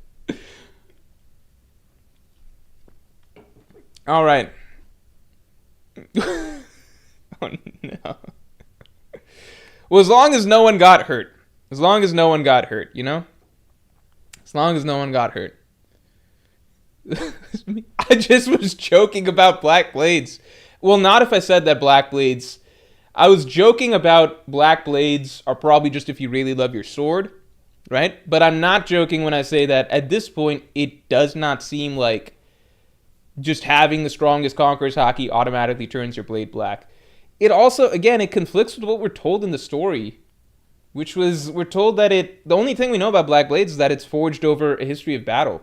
If you want me to give my guess as to what causes a blade to turn black, it's just what we saw Gyukimaru say, which is you just fight a lot. It's just a record of how many fights you have or something like that, you know? Mihawk, we know Mihawk really likes to duel, right? We know Mihawk really likes to, like, the thing that we know about Mihawk is that he does seem to like to fight a lot. In that Mihawk, if you take a character like Shanks, right? This is not to say Shanks stronger than Mihawk, whatever. You guys know, until we are shown otherwise, I'm saying Mihawk stronger than Shanks, yada yada, unless we're shown otherwise, okay? But a simple difference is just, as far as we know, somebody like Shanks generally does not really like to fight, right? He generally avoids combat. He doesn't really go out of his way to fight or antagonize people. He only steps in when it's to end a fight or end a conflict, but he generally doesn't like to fight, right? It's the number one thing established for him in chapter 1 of the story. Shanks doesn't fight for no reason. Mihawk's kind of the opposite. Mihawk is a fucking petty motherfucker who will fight for no reason. He fucking smurfs. You know, that's how much he likes fighting. He will go to the East Blue server and fuck up fucking, like, level 1 characters like Dawn Creek. Like, he'll just go fucking attack random fleets and stuff because he feels like it. I think Mihawk is a dude that generally does like to fight a lot. I think he just likes to have duels, you know? Not even duels, like, just go seek out people to fuck up. It does seem like what he likes to do. He claims to just want a quiet, peaceful life where he's just left alone. That's what he claims, but his actions don't reflect that. I think it's a large part of the symbolism that the first chapter that establishes who Shanks' character is him actively choosing not to engage in a fight, even though he knows he could crush the opponent, no matter how much the opponent taunts him, right? Shanks is just like, this is a small fry, this isn't really a big deal to me, why am I going to engage in a fight with him, right? Mihawk, Shanks' counterpart, the entire concept is the reverse. Mihawk is like, let me find some small fry who I have no need whatsoever to fight. I'm going to go out of my way to find little ants for me to squash because I'm bored, and this is the one thing that kills my boredom, basically, right? It's two totally different characters. So, you know, if I were to guess who duels more over the course of their lifetime, I would bet Mihawk is pretty high up there compared to other characters, really high compared to General Swordsman, I would imagine, right? It also fits if you consider, like, Ryuma's story, which is that Ryuma was this character who was on a quest to become the world's strongest swordsman. He was constantly, if you go read the chapter, the one-shot, Monsters, he is constantly looking out for characters to fight. Like, for almost nothing, he will start a duel. So that's what I'm going with for what a Black Blade means at the moment. It just reflects a long history of high level, of being a swordsman at a high level and using haki very frequently on your sword. That's all. That's my thought. If we get more information on it, then we get more information. I don't know.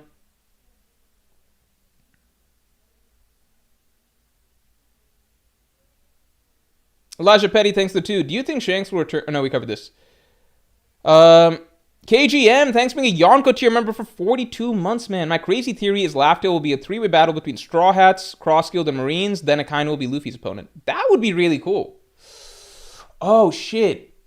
If that's Laugh Tale, that'd be really sick. And then after that is, like, the world government and Blackbeard. Oh, man, that'd be awesome. That would be awesome. That'd be awesome. Grizzly Adams, thanks for the 5. Who do you think fights the Gods Knights now that it's apparent that Advanced Conquerors Haki isn't necessary to defeat them? Yeah, separating them and stuff is doable, right? I still think that, for the most part, Gods Knights will only be defeated by, like, Yonko first mate characters and up. Killing him being defeated so easily, to me, suggests it's the exception rather than the norm, because with killing him, his main ability is the MMAs, right? It's just killing him himself doesn't seem to be that strong and capable. But in general, his main strength is creating a gigantic army, right? If you look at the other God's Knights that we've seen, obviously Shamrock, very strong. Shamrock, Garling, characters that are very strong, likely need Yonko-ish characters to defeat, right? Gunko, soloed half the Stride crew, 0 difficulty, right? Probably need to be, at least a very, if she can do that to Jinbei plus several other Straw Hats with no difficulty, I imagine, again, a God's Knight that you would need First Mate plus characters to defeat, or First Mate-esque characters or something to defeat. And then Sommers has gotten fucked up several times, but if you look at the roster of characters that have been doing it, I think to me it still suggests that for someone to beat someone like Sommers, you need to be First Mate level or something. I would not be surprised if Sanji versus Sommers ends up going down still. And if that's the case, then this would be the path to Sanji surpassing First Mate level or something like that. If you consider First Mate level to be the thing, yada yada, right? So I still think that killing him may be the exception to the norm. I think you need First Mate level or above characters to defeat God's Knights on average. But I don't think you need to be Conqueror's Haki users. So to me, characters like Sabo are in the mix for defeating God's Knights. I think characters like Law are in the mix for getting God's Knights. Because I just don't think that somebody I can't imagine Law beating a Gorosei or something like that. So I imagine this is where these characters get their fights. Elijah Petty, thanks for the 2. Is Garling preparing a coup? That would be crazy, but the great one, Emu can read minds and stuff, right? I just don't think, I don't know. That'd be crazy. That'd be very interesting, but I just don't know if that is his role to play. I think he's just supposed to be a more vocal Gorosei who kind of is like a right hand and therefore has more strong say in things than the other Gorosei. Let's get the stream likes up to 200 real quick. Guan Champo, thanks for the 5. Thoughts on Luffy fighting Akainu and winning, but meanwhile Blackbeard uses that opportunity to break into Marijua and steal Imu's fruit.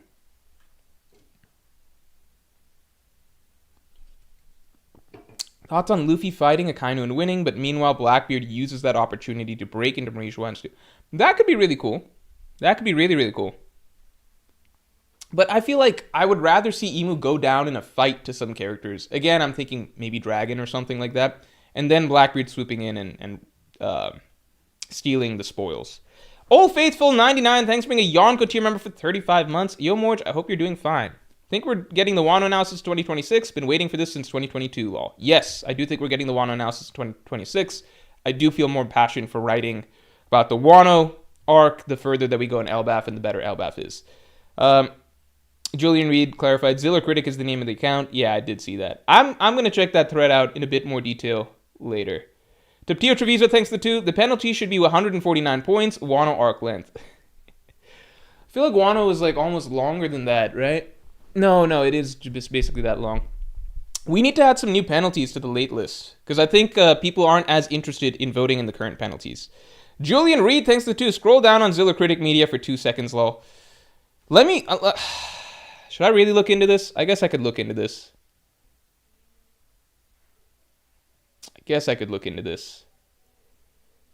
Who's... Okay, so starts with Sarah8008. Hold on, let's see.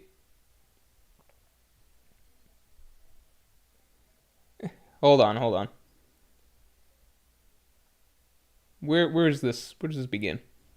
I'll share it in a second once I can figure out where this begins and ends. It's under reply? Maybe it's under replies. Okay, let's see. Let's take a look at this. This incident that I'm not related to, but I'm just interested in perusing. This incident that has no connection to me whatsoever. I'm perusing out of just curiosity.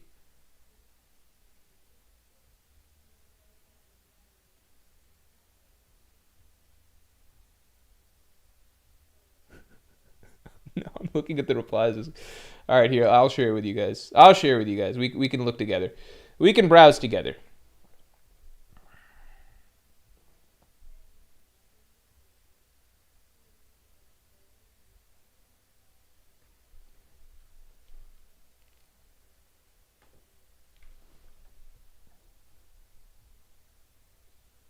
the hell? All right, let's take a look at this real quick. All right. Oh my God. What the fuck?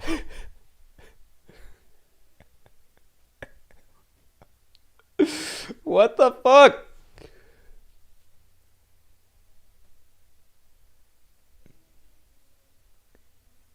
This Sanji shit gets serious. We ready to dive behind. Oh my God. All right, all right. I'm crying, bro, for One Piece. With shadowboxing getting app for nothing. What happened to the other guy? Where does this begin? I just don't see the beginning point, and I feel like the beginning point is not related to me.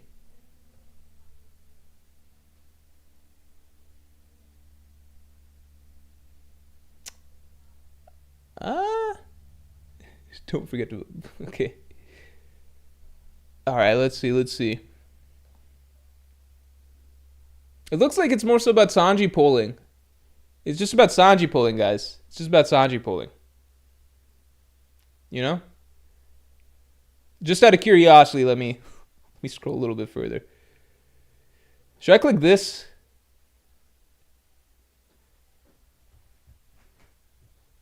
Maybe I should click that. Okay, here it looks. How much do you all want to bet that this will be the same crowd spamming bad writing once Blackbeards are revealed to be actually forged with strength and hockey? This isn't me. This isn't related to me.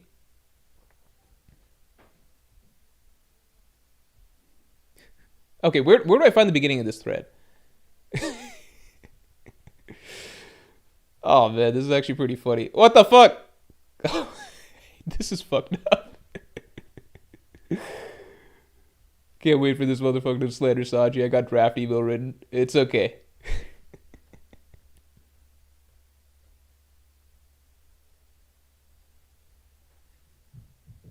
What the fuck? What is going on?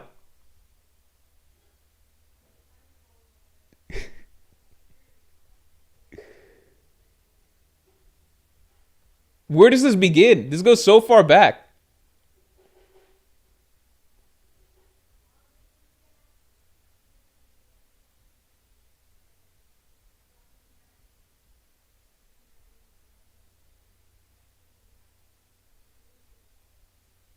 Okay, this looks like this is where it begins. All right.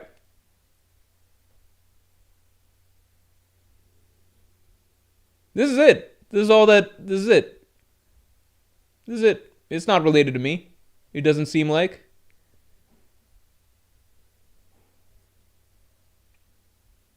Right? There's nothing. I don't think that this seems separate. All right, I can go click on the threads. I can go click on the threads. Let's see. Let's see what really happens here. Okay. Let me click. Let me click. What's the best one? Where is he talking to this dude? Well, there's this. I don't even want to click into this. Where is his conversation with the dude? Okay, so it's this, right? So it's just this.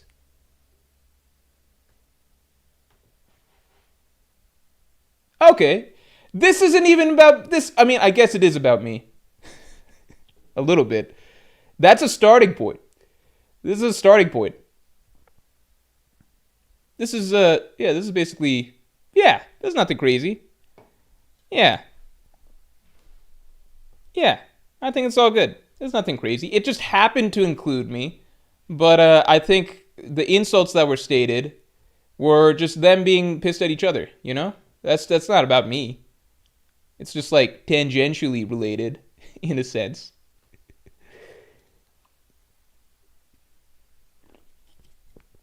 Scroll up. Oh my god. Okay.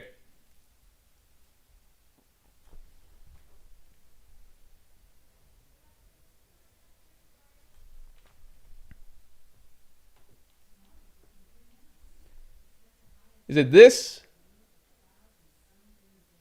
You better not talk about Sanji like that.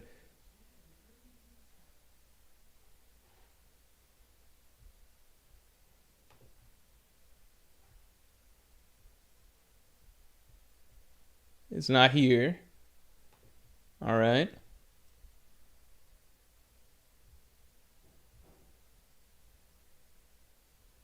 Okay, is it this?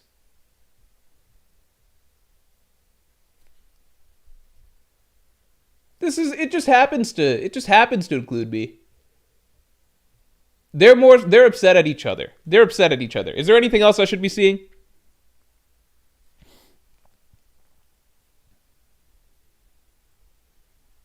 This is fine. I don't think I sparked anything. Let's see what this is. Okay.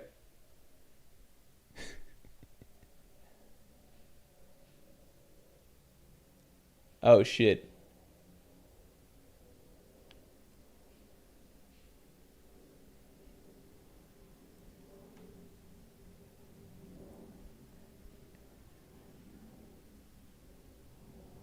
Yeah, they should lay off One Dream Studio. That's all I'll say. You could bring me into it, but leave One Dream Studio. All right. Yeah, we covered the beef pretty much. You know, we covered the beef. We concluded that it's just not. It's if it's anyone's fault, it's certainly not mine, and we're okay. We're okay.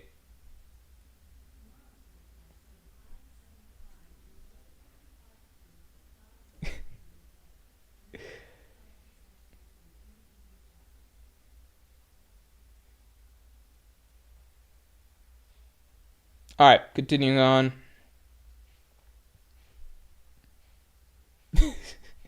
Shaker Magnus, thanks for the 5. Stop talking about Black Blades. You might actually get someone unalived. Hey, I do think it's insane that it got to that point over a Zoro Saji situation.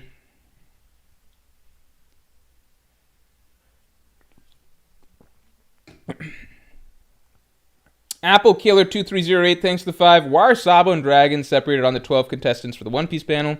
Are they sharing different ideologies? No, I mean like there's characters that are on the same, like Garling and Shamrock are both in there, you know. So I think it's just Oda highlighting side characters that are going to be important.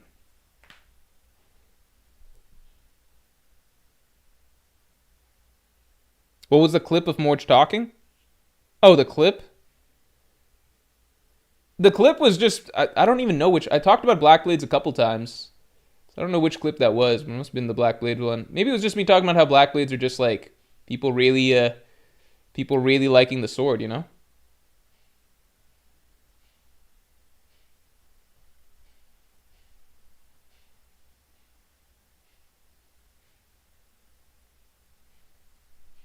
Oh fuck. Now I'm seeing Twitter, I'm seeing Spargo claiming that Melee is bad. No.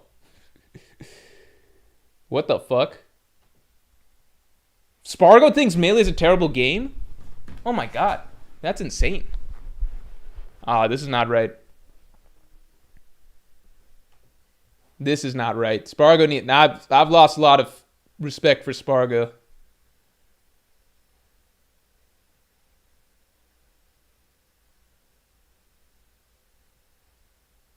No, fuck no. Ultimate's a better casual game, but definitely not a better competitive. I mean, it's weird to call Melee a flawed game. It's flawed in the sense that a lot of the cast isn't playable in a competitive scene, but I think that even it's rare that even Ultimate play like almost no one trashes Melee as like a game. You know what I mean? I think this is the first time I'm seeing someone just be like Melee's a terrible game. Hmm.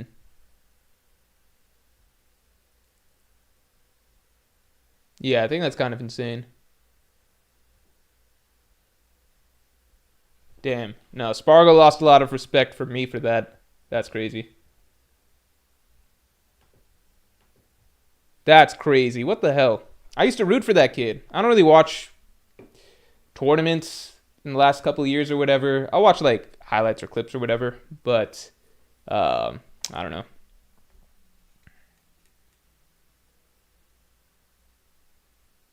It sounds like Spargo gets his ass beaten Melee. Um, I feel like, I mean, Spargo tweeted, like, I'm much better than you guys are at Melee. I would trust that Spargo is probably really good at Melee. But, yeah, I think comparing Melee to Ult it's not a smart idea. I think Ultimate is better for more characters and more fun as a casual game, probably. Melee isn't bad, it's just old. I think with Melee, if you have to look at it in terms of, like, what the game has adjusted to, which is, like, if you view it as, like, well, the game has 20-something characters, but only, I guess you'd say maybe 8 to 10 are really truly capable of winning tournaments. Truly capable of winning tournaments, right? You can say the balance is really bad. But most people who play Melee basically understand that it's a game where you can play as 10 characters, right? So if you just view it as, like, it's a game that you can play as 10 characters if you, like, truly want to win, then it's pretty much like a close. I think Melee's only true flaw is that stalling can easily be done. I think that's Melee's one true flaw. You can easily stall. That's why ledge grab limits have to be created, stuff like that. So I'd say that's Melee's biggest flaw. Outside of that, I don't think it's really got any area that it's, like, it's actually among that top roster of characters, it actually is incredibly balanced. And there's always new innovations, incredible depth of play. You're rewarded for your execution skill very well. Yeah, I don't really know what the flaw would be. I mean, I think it's a far cry from Ultimate. You just look over and it's just like Steve's and Sonic, you know? Eyes of St. Charles, thanks a lot. If someone significant should die to hype Emu, who? I think that I personally think that if Emu kills a character on Elbaf, I feel like it'll be an Elbaf character. Like, I think it'll be Yarl or maybe fucking Scopper Gaban or some shit. I can't imagine Oda killing a Straw Hat here. I just think that would really fuck up the vibes of Elbaf so far. I think Yarl could go. I think Gaban could go, someone like that. And I think, yeah, killing a Straw Hat would be extreme. Killing Loki would be crazy. That'd be insane. But the thing about Loki that kind of makes him safe in terms of like I said before, I thought that Blackbeard might kill Loki. That was a theory I had some time to get his fruit. The thing that makes that Loki really safe in that regard now is that Loki's fruit is made for him. So it's not something that someone like Blackbeard could just take and it works. That if, like, it's one of the best fruits to have as your, like, it's not a very good fruit to steal. It would still make you a really strong dragon, but nowhere close to how powerful, like, Loki himself is, you know? Mort should play Rocket League. I only like playing... No, that's not true. Rocket League I think in general, I don't like games where I have to play as part of a team. That applies to both video games and, like, actual sports. I like games where I can just focus on me versus one opponent, ideally. But I did like Overwatch. But I played Overwatch I didn't play Overwatch for that long. But I played it basically like the least team-friendly player ever. I would just pick Tracer. I was a Tracer one-trick. If something was absolutely needed in a situation, if you really needed a fucking healer or support or whatever, I would sometimes go Lucio, because I didn't want to just lose, right? But generally speaking, no communications on, no headset, nothing like that. No regard for what the rest of my team picks. Queuing in, picking Tracer. They'll live and die by me picking Tracer. And I did not coordinate ults. I did not coordinate jack shit. I just came in as Tracer, like Batman in my head, and I was like, let's see who we can fuck up, you know? I treated it like a one-player game where I unfortunately had other characters on my side, you know? But in my mind, they were NPCs. So I'm not built to play team games. I like fighting games for that reason. I do want to play Street Fighter 6. I think that's the next game that I really want to play. Although, I have a friend who gave me an invite to play Deadlock. And I think I might try that out as well. So I don't know. I'm going to have to learn. I'm going to have to grow as a person and learn to coordinate better with a team, you know? Yeah.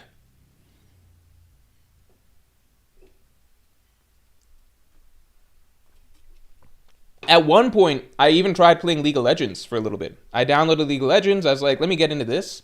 And I learned up about the different roles, you know, like middle, jungle, yada, yada, yada, right? And then I zeroed in on one particular role that was top lane. Top lane, apparently, you can just play in the topmost lane and kind of ignore what everybody else is doing, and you kind of just go 1v1 with the other guy in top lane. And then, yeah, I was like, all right, that's what I'm going to do. I'm going to play that role. That's going to be my thing. So, I tried to get into League a little bit, but League is remarkably complicated to get into. I don't understand how these MOBAs are so, like, insanely popular. I don't get it because I feel like there's so much to learn. So much to learn. Like, ignore even just all the little things in the map and, like, the stage or environment things or whatever and, like, all of that stuff. Even just, like, the process of 1v1ing somebody else seems very complicated. Yes, top is an island. Yeah, that's what I was going to play. I think Deadlock has that too. Yeah, so Deadlock sounds like... Because I was interested in playing League, but I didn't spend the time to really, really learn it. I think it was at a phase where it was just like I wanted to pick up a game to play, but not truly, truly learn it. But now I'm more open. I'm like, yeah, if it's a fun game, I will try and do that. And then I really like playing Overwatch during the era that Overwatch was good. So I'm like, if there's a game that combines those two concepts, that'd be a lot of fun.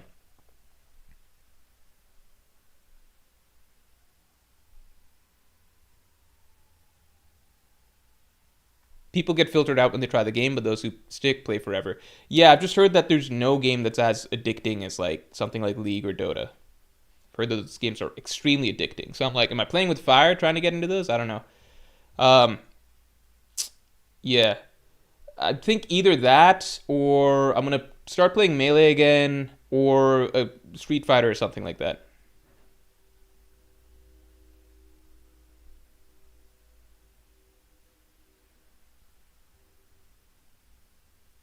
League sounds like a stressful hell system to you. Yeah, but from what I've heard, it's like when you're on a roll, like when things are going well in League, there's no feeling like it, you know?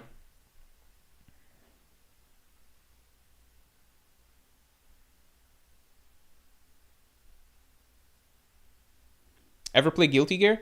I am not interested in stuff like Guilty Gear. So like when I so um I know I said that I'm interested in games that are solo games or whatever, right? Like games where I can just focus on my thing. It's not just because like I framed it in a way I framed it in a way for comedic effect that just made it sound like, oh, I'm very self-focused when playing games. But the broader reason is actually like I just as a person, I do a lot better when there's in like fast-paced game environments. I do a lot better when I can operate with fewer variables, if that makes sense. So usually, like especially when I'm learning a game, I love like really learning one aspect of it to its fullest, and then kind of, I guess to some degree, like mastering other aspects of it as I go.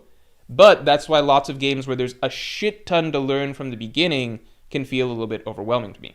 So why do I say like I joked about like, oh, Overwatch is very selfish, etc. In actuality, I did want to be a team player when I'm playing Overwatch.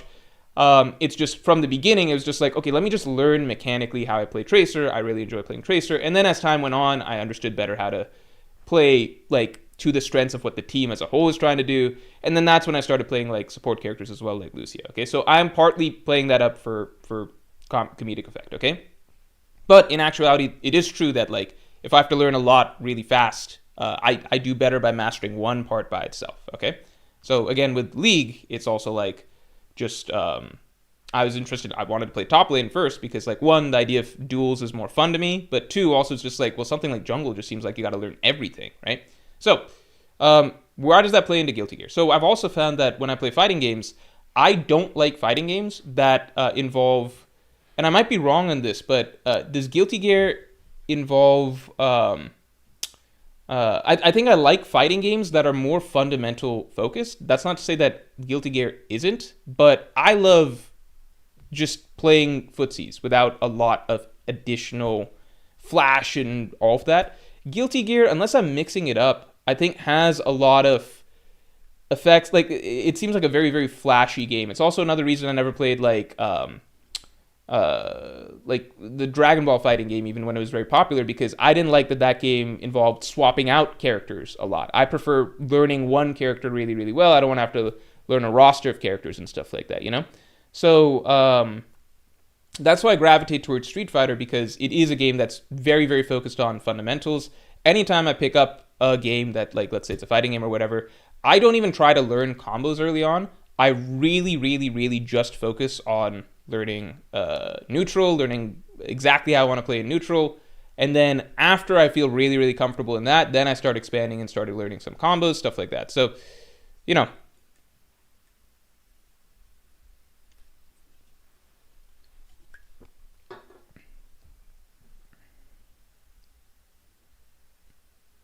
What about Mortal Kombat? So Mortal Kombat, I think in my college days, we got Mortal Kombat. Like, one of my the roommate whose room we would all go to hang out, he got Mortal Kombat. So Mortal Kombat for me was a lot of fun because it was before we got good at, like, the period where we were all scrubs, right?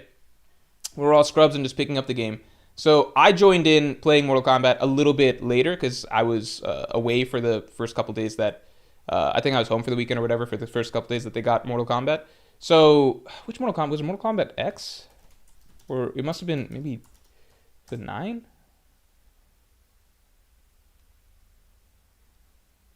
Yeah, it was Mortal Kombat X. Yeah. So I still remember this. Mortal Kombat was like, because we played like other things like Killer Instinct and Injustice, but Mortal Kombat, like, that was just like offhand stuff. Mortal Kombat was the first time like we're sitting down and playing like it seems like the game sticks in the sense that we keep playing it, if that makes sense, like as a group.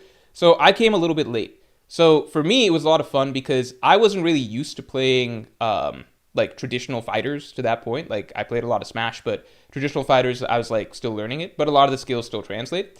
So when I joined, the best person in our group was the person who owned the game.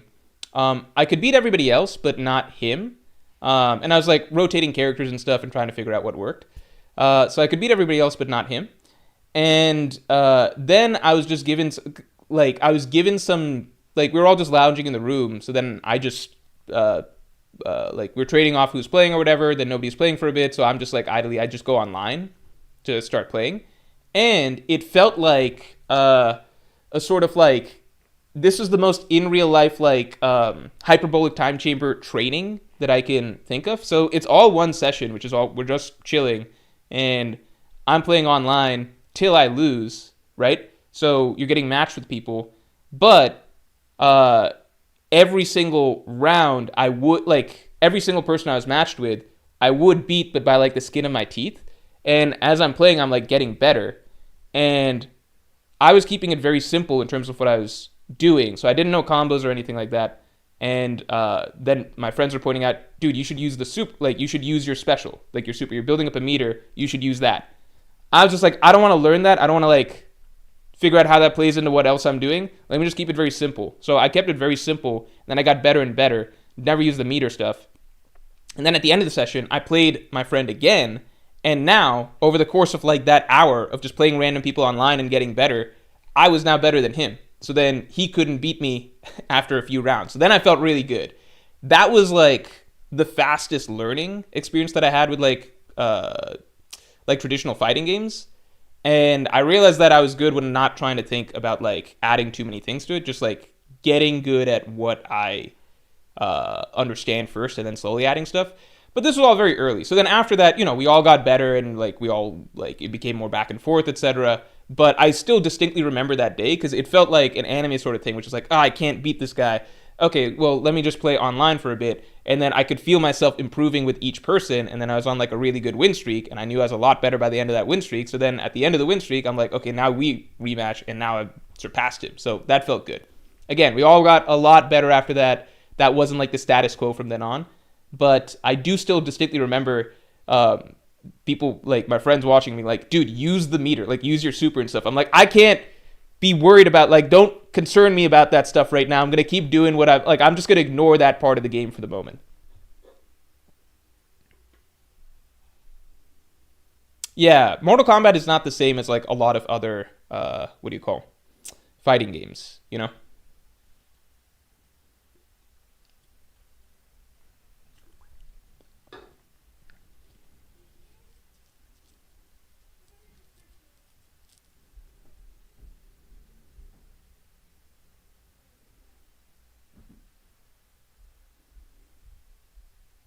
Montesid Ack, thanks for the 5. Could Joyboy be a pseudonym for multiple succeeding people in the Void Century? One guy staying in his prime for like 80 plus years is hard to believe. I mean, with the immortality, 800 plus years, I imagine you mean to say. I mean, the immortality surgery seems to suggest the answer for that. So that's what I'm thinking of right now. Samurai Showdown, I've heard of that. But the thing is, like, the reason I lean towards Street Fighter is because I know it's like the healthiest fighting game community out there right now. And fighting games in general are pretty niche. So I do like the idea of gravitating towards a fighting game which has like the most players at the moment. It also just feels fun to, it might sound stupid, but it does feel fun to be playing in a community where like there's a lot of, like, it's a big community. Like there's a lot of players, you know? It does feel fun. Whereas Samurai Showdown, I understand, is more niche. Marvel vs. Capcom, that's another fighting game where, like, characters swap in, right? I think I've never liked the idea of, like, learning that because, in general, I just, like, keeping it tighter is my preference in terms of what I have to learn. Mr. Saturn Lo-Fi, thanks for being a Yonko tier member for 8 months. Was surprised to hear Widest Kids You Know mentioned on your previous stream. Do you have a favorite sketch, and have you seen their new animated film, Mars? I have not seen Mars. I'm interested in that. I should check that out. I watched Miss March when it came out, although that was just a Trevor and Zach Kreger film. I thought Miss March is fucking hilarious, but I understand why it didn't work well in you know, for a broader audience. Favorite sketch is really hard because, like, they have so, like, I could say something easy like The Grapist or something like that, because that's the OG and that's the first one of theirs that I was introduced to. But then it's tricky because I've seen The Grapist so many times that it no longer really makes me laugh. So there's like their popular ones like Cubicle Boss. That's really fucking funny. Abe Lincoln doesn't rank that high. But I think for me, like, I've forgotten so many of their niche sketches. But if you go back through, like, a lot of their simplest ones or their more forgettable ones, I guess you could, like the ones with like the lowest views on YouTube and stuff, those were really fun. Like there's one where Timmy's the Pope and he's just upset about, like, it's the Pope sketch. He's just upset about root beers, how many root beers you can have. That one always really makes me laugh. There's like the rifles one, like Give Me the Rifles, like Firing Squad. Those are ones that come to mind, but I know there's so many that are just so niche and sometimes based off of like just one really dumb joke. I would have to really, really comb through. You know what? Here, let me see. All WUK sketches. Let me just shout out some of my favorites.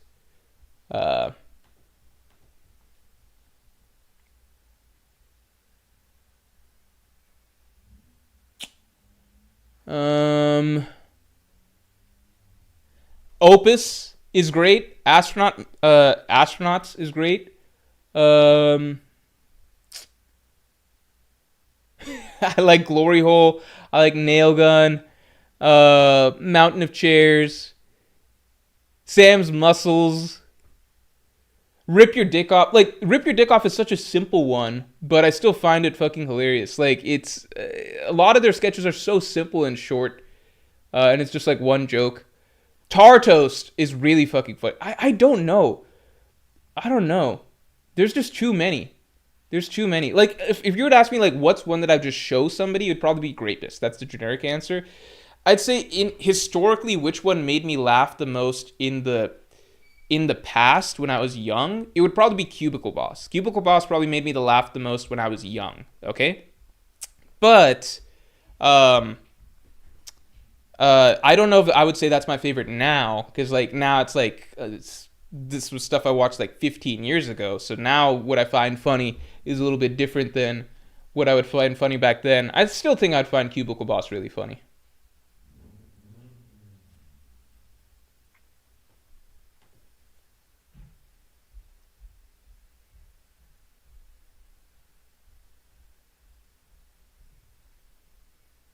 One thing I think I don't like sitting down to learn. So you know what? When I'm talking about like combos and stuff like that, I think I don't like sitting down to learn. Um, I don't like sitting down to learn stuff that feels like homework, and I feel like that's what learning combos feels like a lot to me. Like even if you like, I play melee. When I play melee, I don't know the chain grab with Fox or anything like that. I don't tech chase. Okay, like I I don't want to sit down to practice those things. I did the practicing that you need to do to get the tech skill down, for obviously wave dashing, L canceling, the basics, right? Enough that I feel like I've got the tech skill I need. And then after that, the combo game, melee is fun because you can kind of create your own combos as you go. Some are more or less guaranteed, whatever. But you can connect things as you go, right? If you really want to be sharp, then you need to be practicing things like chain grab, obviously like tech chasing, stuff like that. But with Fox, you can get away with not having that. That's also, I think, why I didn't gravitate towards characters like Marth and Sheik as much, because you kind of need those things nowadays to really compete. Yeah.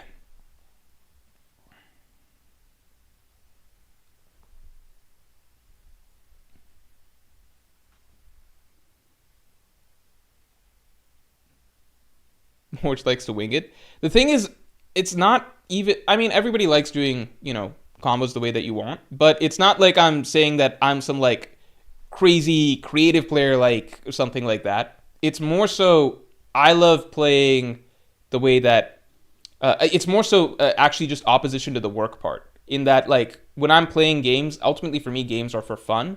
So I don't want to sit down to really drill and practice the combos, if that makes sense. I think that I am the type of player that would really like having that in my back pocket, but it's more so, it's not even like a play style thing. It's more so just how do I wish to allocate my time. Does that make sense? So for me, it's like the game is for fun. If I really, really was trying to like focus on climbing a ladder or something, then I would sit down and really learn combos. But for me, it's not where, like, does that make sense? It's not like, oh, like someone like Mango who just innately to his play style, he needs it really free flow and open or whatever. For me, it's more so just like, I don't want to do the work to learn the combos. Like, I don't want to, like, a game is not homework to me. I don't want to sit down and spend X amount of time like drilling that. That's just the way that I am. That's it. First gaming system I had, the GameCube, and I got the GameCube as a gift in as a reward in fourth grade because I won a little writing. I won our grades writing competition for short story.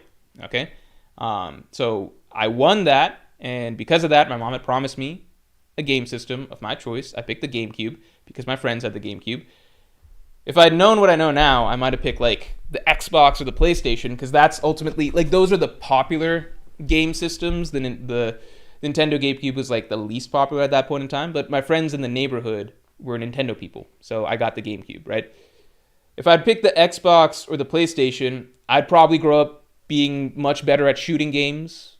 I'm very bad at shooting games because I never played those growing up. And if I went to a friend's house who had an Xbox or a PlayStation, I wouldn't want to play their shooting games because like I would always be like, can we do something different? Can we not play this? That's just whatever. Or I would play and just not be very into it. But in hindsight, though, I am happy I grew up not really being. If I'd had shooting games and stuff, maybe I would have been like really addicted or whatever.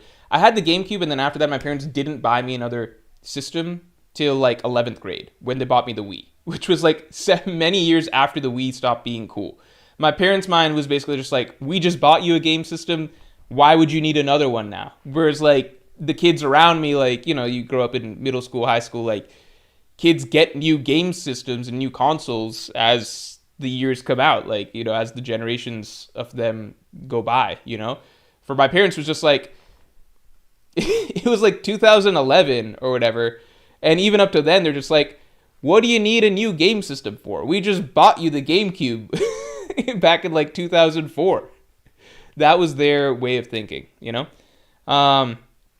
So, yeah, I just had the GameCube. That's pretty much it. And then, luckily, my neighbors got the Wii, so I was able to play the Wii when that came out. So I like playing, like, you know, we played Super Smash Bros. Brawl and stuff like that. But I never had access to, like, a real system, like an Xbox or a PlayStation, frequently during that period of time. That's just, you know, that's just the way it is. Yeah.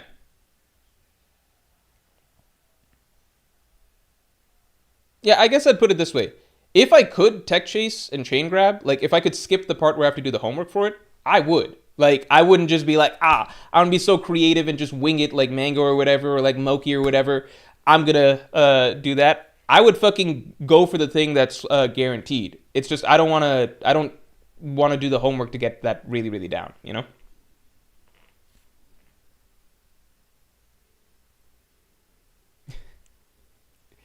You guys want to hear the short story? You guys want to hear the short story?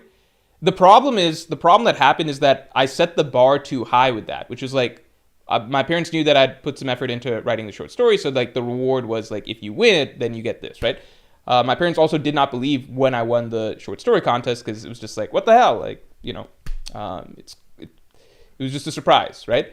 But I set the bar too high, because essentially that sets the bar at, you need to win something before you are awarded something somewhat significant before you're awarded a console, right?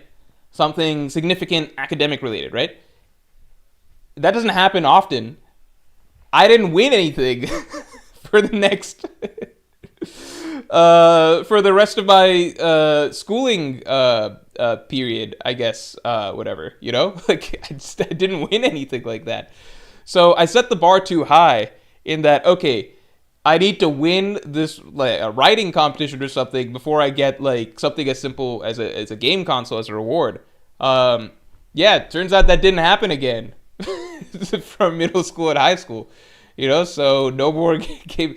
They just got me the Wii at some point because, like, I think even for them it finally clicked that, like, I've been asking for a new console for close to 10 years, like 8 years now. And even they can kind of tell that, okay, it seems like everybody else seems to have. My parents are Indian. They don't have the concept of, like, even the simple concept of, like, new generations of consoles. Like, they just think an Xbox is an Xbox, a PlayStation's a PlayStation. Like, they get the concept of something being newer, but in the sense that, like, you know, this iPhone is newer than that iPhone. In general, it does roughly the same thing, right? So they had no sympathy for my plight, which was just like, listen, I have no fucking... Like, I essentially don't have a game system. I could play fucking Mario Kart Double Dash, and that's all I've been able to play for, like, since fucking 2004 to 2011, you know? So, for my parents, it did finally eventually click. I was just like, please just get me something, get me whatever. They're like, fine, we'll get him a Wii, okay? But it wasn't because I earned that Wii. I did not earn that Wii. It was just kind of just like, all right, he didn't win anything for this whole period of time. Give him a Wii, you know. It's finally time. Why a Wii though? Because I think that they had the perception that it was a couple things, which is that there was a period of time where I would have wanted the Xbox or PlayStation, but I think by that age I wasn't as invested in getting one of those things, because, like, by that age, I had gotten really used to just playing games with my neighbors next door, and they had a Wii. So it was down to the simple thing of just like, okay, well, I want to have the same thing that my closest friends have, basically.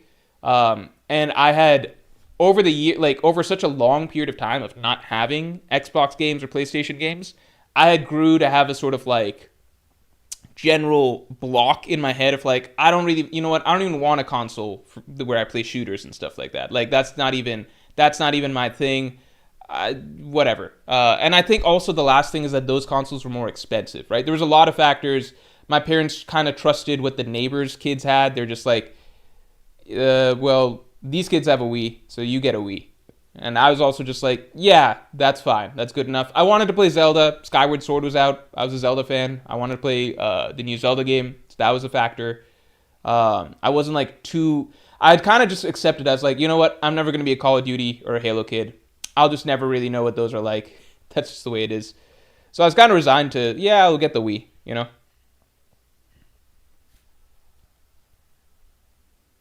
Alejandro Diaz, thanks for the 5. Do you think that we will get a Zoro and Sanji versus Emu to give Luffy and Loki time? This when their hockey will bloom to play up the wings motif? I think that'd be awesome. I think that'd be really, really cool to see. But at the same time, I'm like, well, no, they need big power-ups, right? They need big power-ups. It's hard because Zoro and Sanji are so far off from where they need to be right now, but then this is kind of the challenge that, like, would demand it, you know?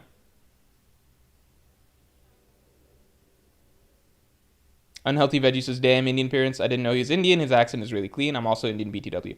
Yeah, my parents both grew up with the British schooling system in India, so they don't really have accents themselves. And they're both actually very, very strong English speakers. They both have great vocabularies. My mom's her job is actually in communications, and she did her master's degrees in technical writing. So you need to be good at technical writing, like, you know.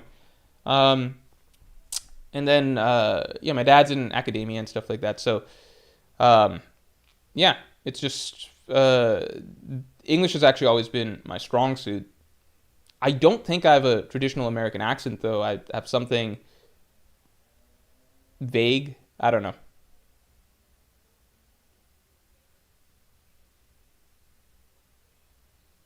You dodged a bullet, not growing up a COD/Halo kid, no pun intended. Yeah. I think I did in the long run. Like, I'm not sad that I'm not big into shooting games or whatever. I am sad that I missed out on playing lots of great single-player games, though, because, like, you know, now I'm seeing the joy of playing, you know, single-player games. Still got to get back to finish Wukong or whatever. I think that'd be a lot of fun if I'd gotten to grow up doing that. But I think it would also have been a big distraction for me. More's the one-hit wonder with that writing competition win. Yeah. I think one thing is also, like, I didn't... what do you call... When I was in elementary school, my mom was really on me in terms of academics. So, like, she made me enter stuff like that, and she made me do workbooks and stuff like that, so to make sure that, like, I'm doing math and stuff on the side, like, outside of school, all of that stuff, right? Then something happened.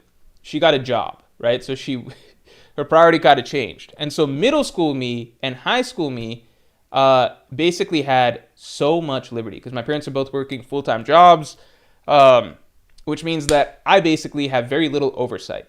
And when you don't give me oversight as a kid growing up, I basically was just like, all right, just going to do whatever I need to do in school to keep up good enough grades or whatever. And I'm not entering, like, for a long time, I was like, I'm not going to fucking do extracurriculars. I'm not going to enter stuff. I'm not going to do anything like that. I had no incentive. I just wanted to go home and watch TV. That was it. For Morge, for young Morge, middle school through high school, it was like, go home. I want to watch TV. I want to not be bothered by my parents. That's mostly what I wanted to do during the school week or whatever. Or, you know, that was generally the gist of it. I think sometime in high school, my mom caught on that this was, like, not good for colleges and stuff, and she was like, got really upset. She's like, you don't do anything, yada, yada, blah, blah, blah, blah, blah. And so then I was forced in high school to do a bunch of stuff, like a bunch of extracurriculars that I previously didn't do. So high school me suddenly got shifted where I was doing mock trial, I was doing, I was in the school play. I was a very good actor, by the way. So I was lead actor actually senior year. I was the lead in the school play, at least in the male role senior year. I was Duke Orsino in 12th Night. So I was good at that. And by senior year, I was also captain of the mock trial team. So I did get good at the extracurriculars I did. And I was president of the film club because I created the film club for our school. So by the end of senior year, I had put things together to like actually not just be a bum that was wasting his time. But all of middle school and like at least freshman, sophomore year, it was just like, how much can I get away with doing as little as possible? And then my mom eventually caught on and she was like, you need to go to college and you need to do this stuff and then yada yada, you know? I think if I had video games, like single player video games that could get me addicted, there's a solid chance that I just never did anything, you know? So it's probably for the best long term. This is now done. Do you guys want to hear the short story? You guys want to hear my short story? I'll share it. I think this is a great short story for a fourth grade kid. It's very short and simple because, you know, as a kid. I don't remember the kid's... I don't remember the name, but I think I named it was about a pig, okay? So it's about a pig on a farm. The farm is run by a guy named McDonald, you know, because of old McDonald. I thought it's funny, right? So it's a pig on a farm. I think I named the pig Fred, from what I remember, okay? So Fred is very, very concerned. Very, very concerned that he's going to be eaten. I think I might have ripped off a little bit from Charlotte's Web, okay? But Fred was very, very concerned that he's going to be eaten. And every day he's just stressed. He's like, I think I'm going to be eaten. I think this farmer's going to eat me. I think he's going to eat me, right? And that's just the main source of terror that he lives with, okay? So then one day, Fred, just in his fear, he runs away. He runs away from the farm, and he goes out into the woods.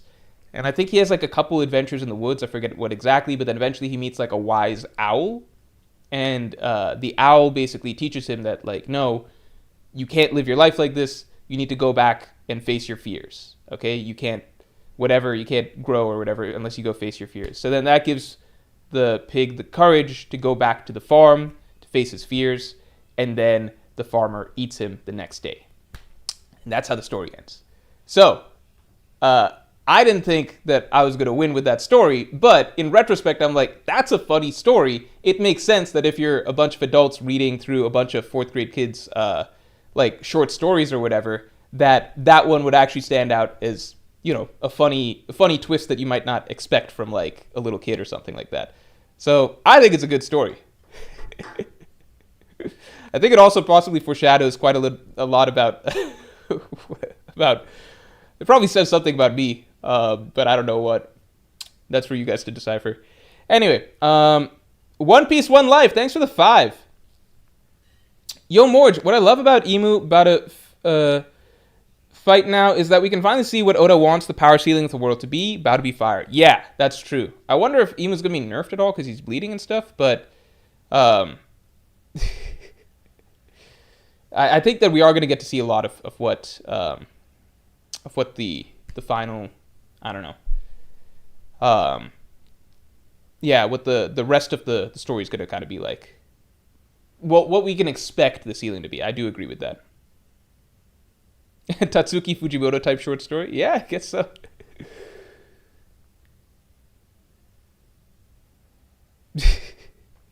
Yeah, you guys like that?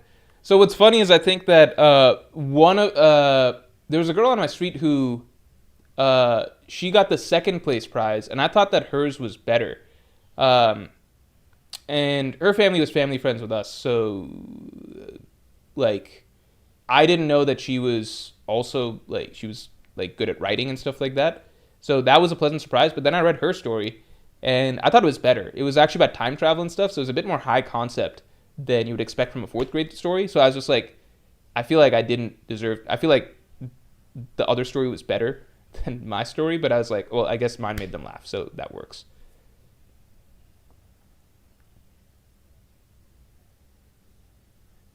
If the story maneuvers Loki to get in Blackbeard's weight, no, I think Luffy versus Blackbeard has to happen. I think that's got to be it. I'm also probably about to wrap stream in a second. I think I'm going to wrap stream in a second because I'm ready to eat soon.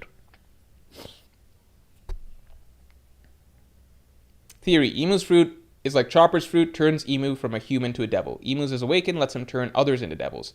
Human fruit can turn him back into human. That's why Blackbeard was on drum. Oh, shit. That would be crazy. That would be really crazy. That'd be really crazy. Morge winning over that girl robbed her of a GameCube. Yeah, maybe my parents would have gone over and gifted her a GameCube. I didn't win a GameCube from the school. My parents gave me the GameCube. All right. Would you watching the college basketball game after stream? I don't watch college basketball. I didn't even watch college basketball when I was in college. Here's the thing. When I was in college, I was deeply disinterested in college sports. But all my closest friends were deeply into the college sport culture, meaning the college football games, the college basketball games. They went to fucking watch our college soccer games and stuff like that, okay? So they were deeply into it. So that was like the activity, right, to do on weekends when there's a big game or whatever. So, you know, I was down for all the pre-gaming and everything like that. But then as soon as it's time to actually go to the game, I would just be hoping. I was like, I hope something bad happens and we can't go to the game. And then I would bitch and moan the entire time that we were there. I didn't do it as much at first when I was a freshman, because like when you're a freshman, when you're a freshman in college, generally you want to appear like you're with all the things that people are doing, right? Like you're getting your bearings. You're like, yeah, going to the football game, that's cool. I'm down to go to the football game. But as soon as I got a little bit of the ways into freshman year and I'm like, this is stupid.